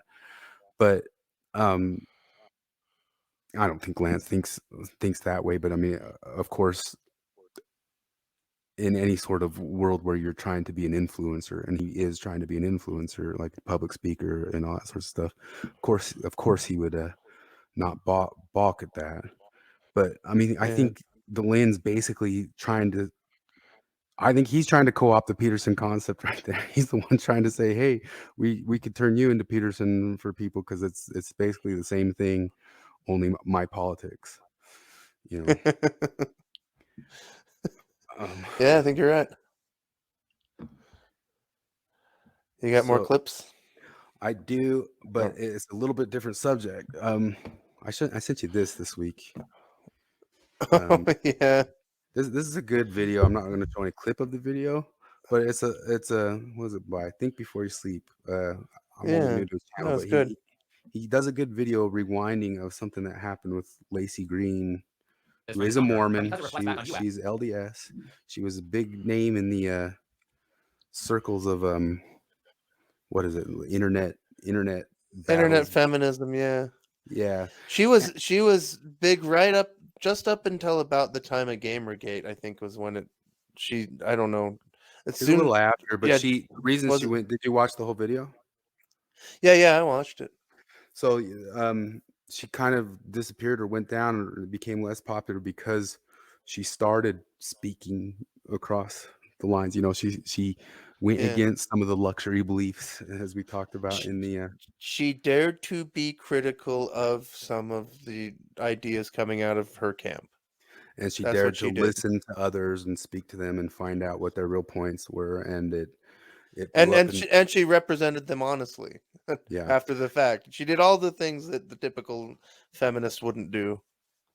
And I think it was interesting. I think it was great. But there was something in Streeter's podcast that it sparked off in my brain today, and I'm throwing this out because I don't have it sorted very well. But I think it's an interesting thing because they were talking about in family situations at Thanksgiving and going into politics and things coming up, and one of the main things people brought up so much trying to deal with their families is the gaslighting. That they get gaslit about the stuff they've learned about Mormonism or whatever that they want to bring up in Thanksgiving.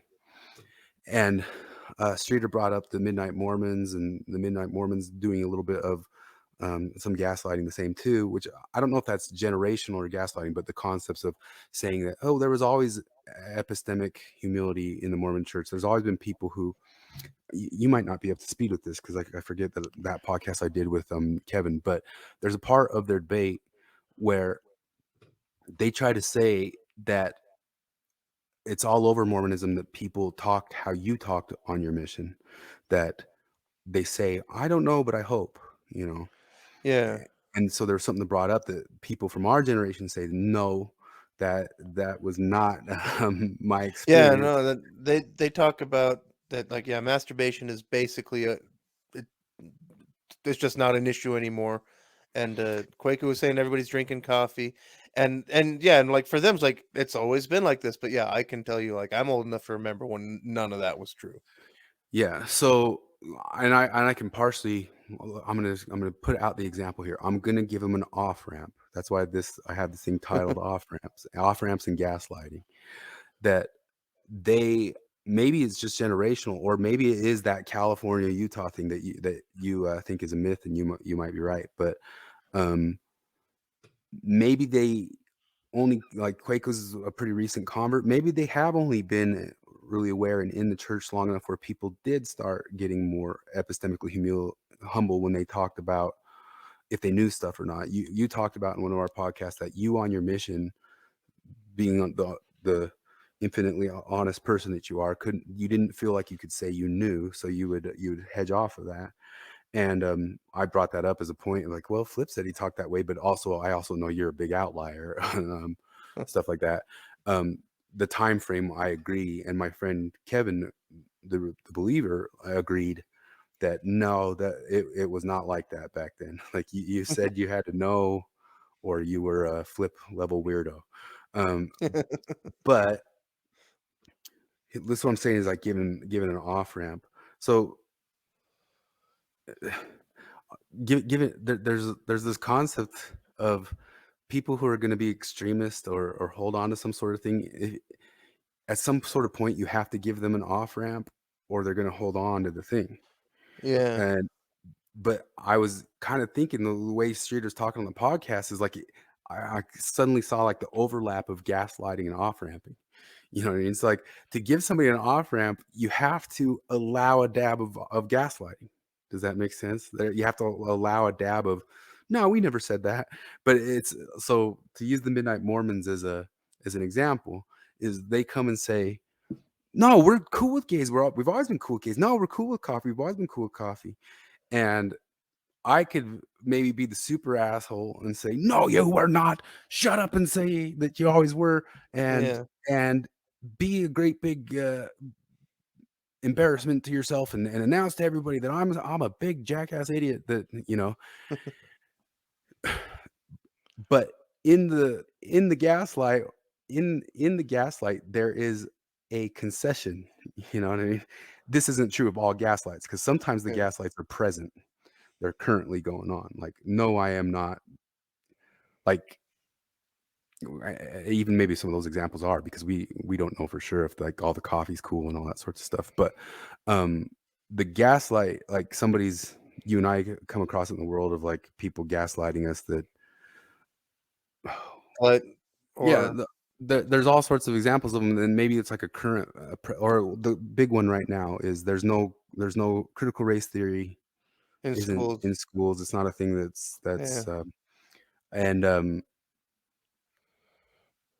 it's present, like that's presently going on for an issue that's going on. But what I'm saying is like if it's something that's in like if the Mormons really have changed or worked on changing towards gayness, or worked on changing towards coffee or worked on change, like if it's true and it's already in the past, like at what level do you allow them to gaslight to stay on the new advanced, incrementally advanced position and not embarrass them out of it to double down back on the old position?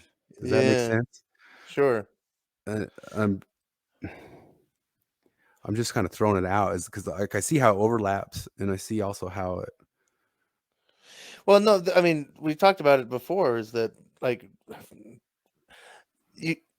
There has to be a road to redemption for one thing, and like I think for these guys, there is no road for redemption for Mormonism other than, which it's the same thing they want from everybody, which is shut up, disappear.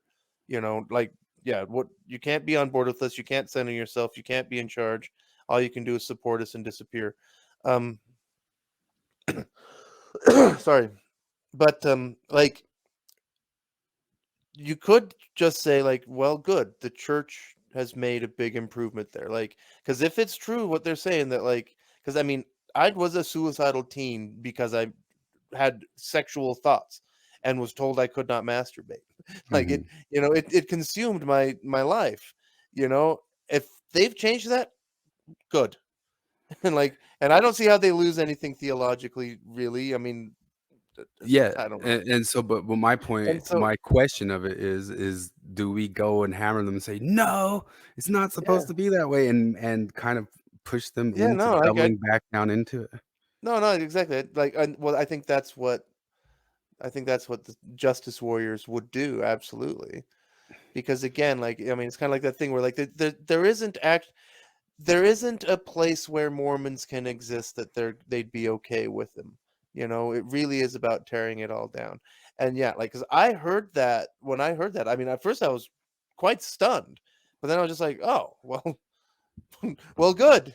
Like it's that much easier for Mormon That teens. that moment right there of well, good, instead of no, you didn't, Yeah, but I it would still be I mean, it's a gaslight, but what I mean is like maybe it'd still be worth jamming if it's just not true. But if yeah, it is true that they did make that advancement, like if they want to say the gaslight of it was never that way, like maybe it's giving them an off ramp of saying, okay, yeah, you know what I mean? Like, and I'm thinking about it more like on individual levels. And I brought the idea up to Streeter, and he mentioned, well, they're going to talk about like it's sort of a way for the systems to reinforce that they always had the epistemic authority, yeah. you know, but Well, I that's think it's part the of same the idea that I just watched it actually earlier today. Is that there's the South Park episode Double Down when that girl is dating Cartman and Kyle convinces her, what are you doing? Cartman's the worst guy in the world, and then she's made the right decision. She broke up with Cartman. Then all of her friends just spend a whole lunchtime going like, I can't believe you dated that guy. Why would you do that? Oh my god, can yeah you imagine? And it just sends her right back, because she's like, and like it's exactly what you're talking about. Like just let him go with it, which is kind of funny that they were like, yeah. So I'd even say it's like maybe even you let it go at the institutional level if like the direction they went is good, and like you say, I because you're not they going to get have them to say yes, it's true, we were a bad institution all along. We're not yeah, going to get that concession, you know what I mean? So you yeah, take the concession of, yeah, we're fine with gay people now, or yeah, and we always, not now, we always were, yeah, and they have to be, you have to give them that off ramp to do it, or you'll get them to double back down on the other thing. And yeah. maybe we were talking about the If you weird, put them in a lose-lose, well, yeah, yeah, you got to give them an off ramp, but you and I were talking a bit yesterday about some of those issues of the queer cultural jamming. You know what I mean? Yeah. And part of the queer cultural jamming is that they do want to eliminate off ramps. They want to keep the fight there. We it came up in James Lindsay's most recent podcast of OK Groomer that the concept of it gets better. The queer theorists didn't like that thing because it took away the fight, you know, a little bit. Yeah. And but maybe if like you're an ex-mormon who's just trying to burn it down and burn those sorts of things away, you want to hold the feet to the fire to every single issue or thing. But Yeah. streeters today with so much talking about interrelational, you know, family relationships that people ostensibly were trying to work out or fix or whatever, and some of the situations where their family members gaslighting about, no, we were never that bad about this thing or that thing. And Yeah.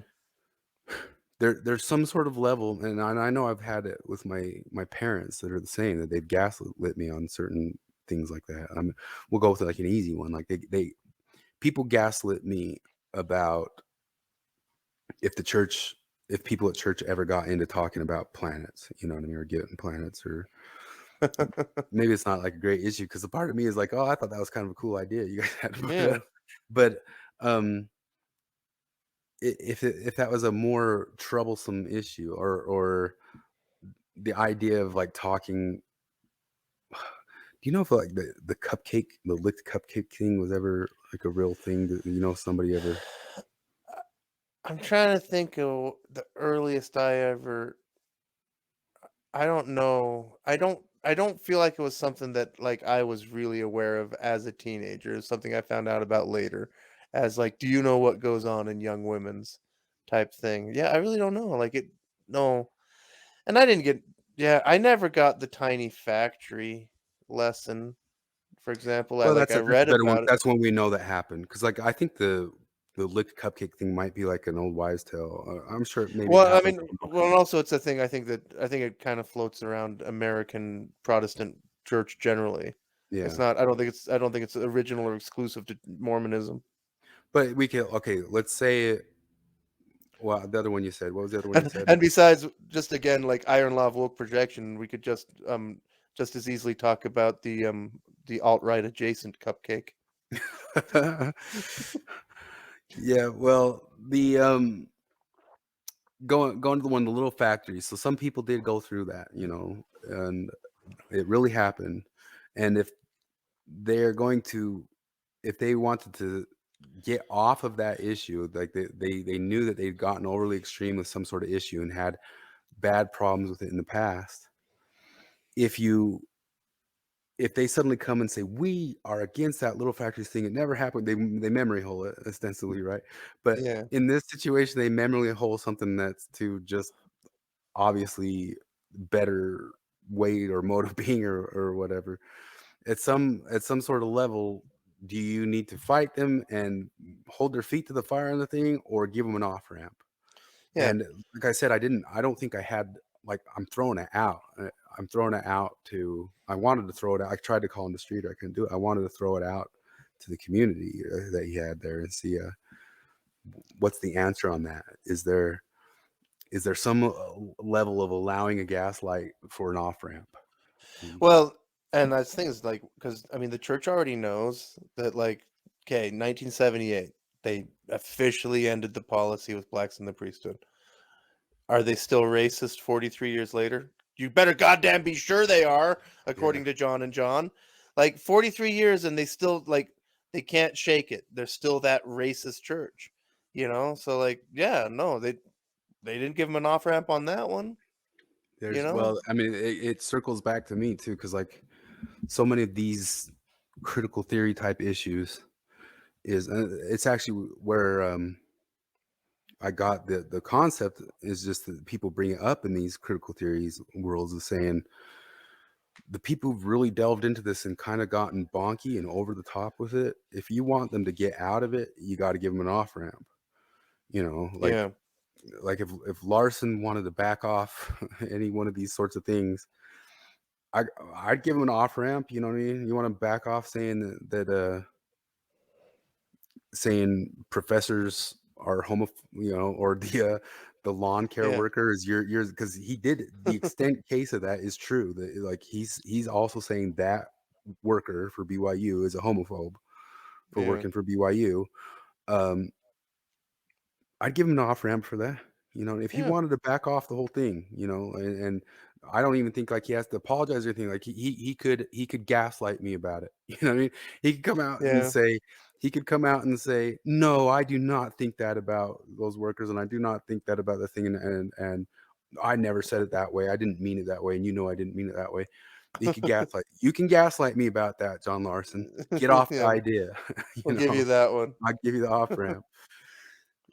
Yeah. But like some of the issues you were talking about with Lindsay, there's obviously cases that she should give you an apology or something like that. She obviously should, but Yeah. she's not gonna. Even in these cases, I'm talking about hypotheticals because they're not gonna happen. But like if she suddenly came and there's some sort of level of I don't know. I guess it depends on how egregious the thing is too. Because if somebody is something so egregious, you gotta insist on the apology. You know what I mean? But Yeah, I I think don't know. so. That's what I'm saying is like I'm I do think trying to that's figure kind of out what the happened idea. with. I do think that's kind of what happened with me and Lindsay. Is that like it was just so She had no ridiculous. off ramp. She had no off ramp. Yeah, but the thing is, I mean, But she put herself in a spot. yeah, But yeah. She's the one who got in the truck with no brakes and kept accelerating. yeah. But there's no off ramp. You know what I Yeah, mean? There's no off ramp. And yeah, and I don't know. I think it's just an interesting idea. I just barely popped in my head today, and I was kind of thinking, what would be the rules? Like what would be the best practices idea for when to allow an off ramp or how to allow an off ramp, and when no off ramps allowed. You must yeah, you must hone up to this one. yeah. No, it's funny because, like, I mean, you can apply this to so many things. Like, are there any off ramps on either side of the abortion debate? Are people willing to give that off ramp? Or like immigration? Because, like, I mean, yeah, those are obviously big ones. But like, if you've spent 40 years calling somebody a baby killer, Well, just think about like, is there okay, any way? so if you're dealing with like a QAnon person or a blue anon person, I put you guys right in the same boat. Yeah, totally. There might be some level of like you need to give those people off ramps for having gone into that thing full blast, but Yeah, um some of that off ramp might just be like allowing them to say, no, I didn't ever really believe it. I was skeptical, yeah. or That, yeah, and they weren't. But I'll allow that off ramp. I'm not gonna grab you and put you in a noogie and say, no, say that you believed it all the way. I know you believed it all the way. You yelled it in my face. But yeah, um a lot of the social justice stuff, there's going to need to be off ramps for it, if we really want people to get off it, because some people have made yeah. ridiculous fools of themselves in it, and maybe even a lot of cases they don't understand they've made ridiculous fools of themselves in it. But Yeah, well, I mean, I forget exactly the term for it. You can read about it, but the denazification of Germany. There was a lot of that. Because well, obviously, like, there's a lot of off ramping there. so much of the way we've dealt with the Civil War, with how we're critical of the stuff that stuck around with the Civil War to these days, was off ramp. Like Yeah, the country did off ramp extremists from the South by allowing certain things like putting up statues of yeah. You can have your Robert E. Lee statue, and you can have your gatherings, and you can, you can keep your you flag or can make the Dukes of Hazzard, and people can watch it if they like that. whatever. Yeah. Yeah, and You can name your college Dixie. or whatever. That I mean, and that's not even like that bugs me. My dad's really bothered by that whole Dixie thing, That they changed the and name of it. yeah, and it's not because my dad is any kind of old Confederate or anything like that. It's just because like for him, he's like Dixie meant a whole raft of other things to me, you know, Yeah. and it had nothing to do with all that shit. Why are you guys trying to take that away from me? Yeah, and it's a hard concept for people to get, but I mean, if you were around the South at all, you know, if you learned about it, even if people had the pragmatic truth, I'm trying to circle back, but it's maybe not a good fit, but the people had the reimagined concept of what that Confederate flag was in their head for their Let whole them, entire lives, and they never knew that it once meant that other thing. There's so much of yeah. that. There's so much of that in every ounce of things that we imbue meaning into, that if we go back far enough, there's some sort of poison root, you know, and Yeah, I mean, because if we actually carried on, I mean, if we continue with the same motivation for taking down Robert E. Lee's statue, there's it it it's endless. ends. Yeah, it ends. It's endless, and I mean, what have in mind right now are Confederate war graves. Mm, You know, and because that thing you're talking about, like, you know, let them believe it's something else. And so if people today say, look, like, you know, I keep the Confederate flag and every year I honor my dead great great grandpa because he went and fought and died for you know, he went and fought and died with his brothers to defend what he believed was right.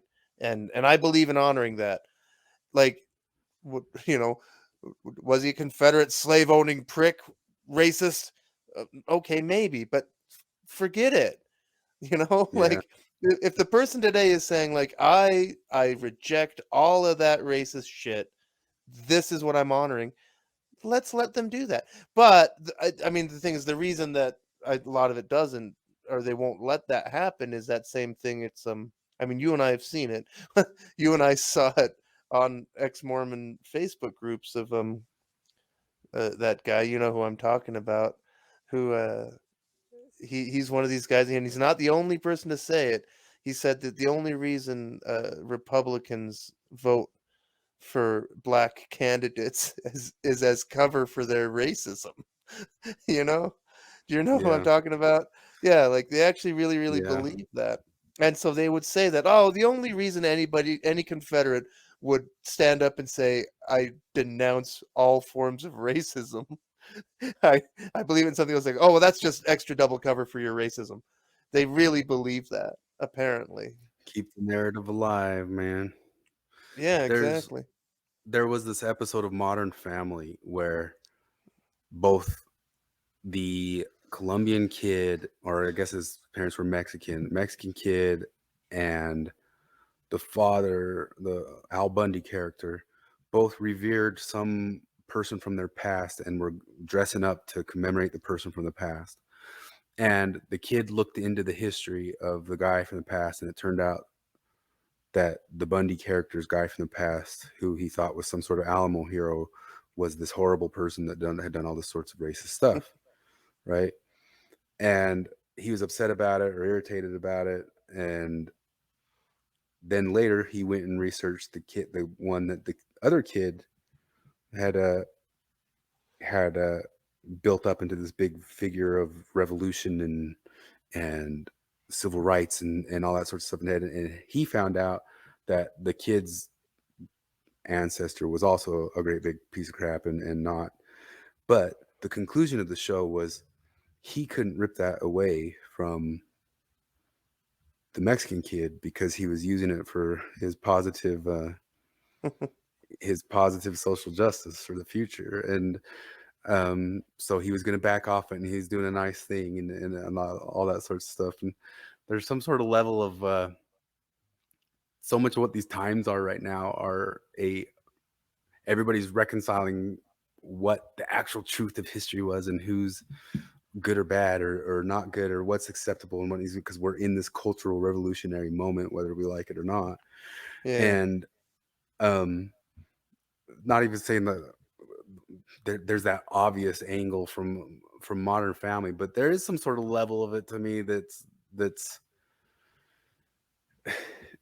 there's Well, both points. Like you should have let the other guy keep his belief in his gramps too, or you should have torn down both, or you should have done a little bit of a dabble of both or of either, and oh, shoulds did, and shoulds and did you shoulds. ever see The Man Who Shot Liberty Valance? Uh-uh. You should watch it. It's about this very thing, I because saw it on Prime. I saw it on yeah. yeah. Oh, you should watch it, because Yeah. I mean, the last line of the movie is, well, nothing's too good for the man who shot Liberty Valance, which without context doesn't mean anything, but in context, it's basically about this, about like, you know, is it more important that we actually know what happened, or is it more important about what people believe about what happened? That's a And great movie. I could go off on an entire tangent about how wonderful that movie is, but that exact question, and I'll reel it back into Mormonism, not the Mormonism, but I'm gonna make it. You want to know who made this point so well? These two philosophers. They had this play that they made called the Book of Mormon, and that play went into detail about the thing that wasn't exactly true got made useful, and that's what they were yeah. trying to do. That's what Why the whole nothing's too entire. good. Go ahead. Yeah, why nothing's too good for the Mormonism that made it okay for gay kids to masturbate and drink coffee. Yeah, yeah, Like, okay, yeah, if that's the story, then that's fine. It's a better story than the other way. It's more yeah. important I that mean, that really is there. I mean, the Jordan Peterson line of what religion is. The South Park guys made the point. You know yeah. what I mean? And Yeah, I think so. um, does that? I think South Park even kind of helped make the point too that when those pragmatic truths arrive in a different context, they can really get goofy, But because like the whole entire play, if not to spoil it, but it just kind of shows like how the pragmatic truths, which I would say were the Mormon religion using the Book of Mormon to kind of gel people around in an American Christianity to, I don't know, form some group. If you're just looking at it as like a possible like evolutionary formulation, and they go and take that to modern day Africa, and it's just what but the and they kind of point out how that no longer works in this scenario, but then by the end of it, he alters and starts changing and writing the book himself in a way to really help the people of that place to reevaluate some of their morals. Like one of the things is have sex with the toad instead of a baby if you're trying to get rid of AIDS. That became useful there. But then guess what? Imagine he really did happen, and that really did work, and it really did become a new religion. Then imagine like 300 years later bringing that book over to Sweden, and you're sitting down in front of somebody going, "Don't have sex with babies, have sex with toads," and you're sitting there listening, like, "What is this wackadoo stuff?" And you don't realize that thing had a pragmatic formulation in its time, and goofy. Good Anyway, times. Yeah. All right. We got a good. couple hours. Yeah, good enough on that one. Yeah.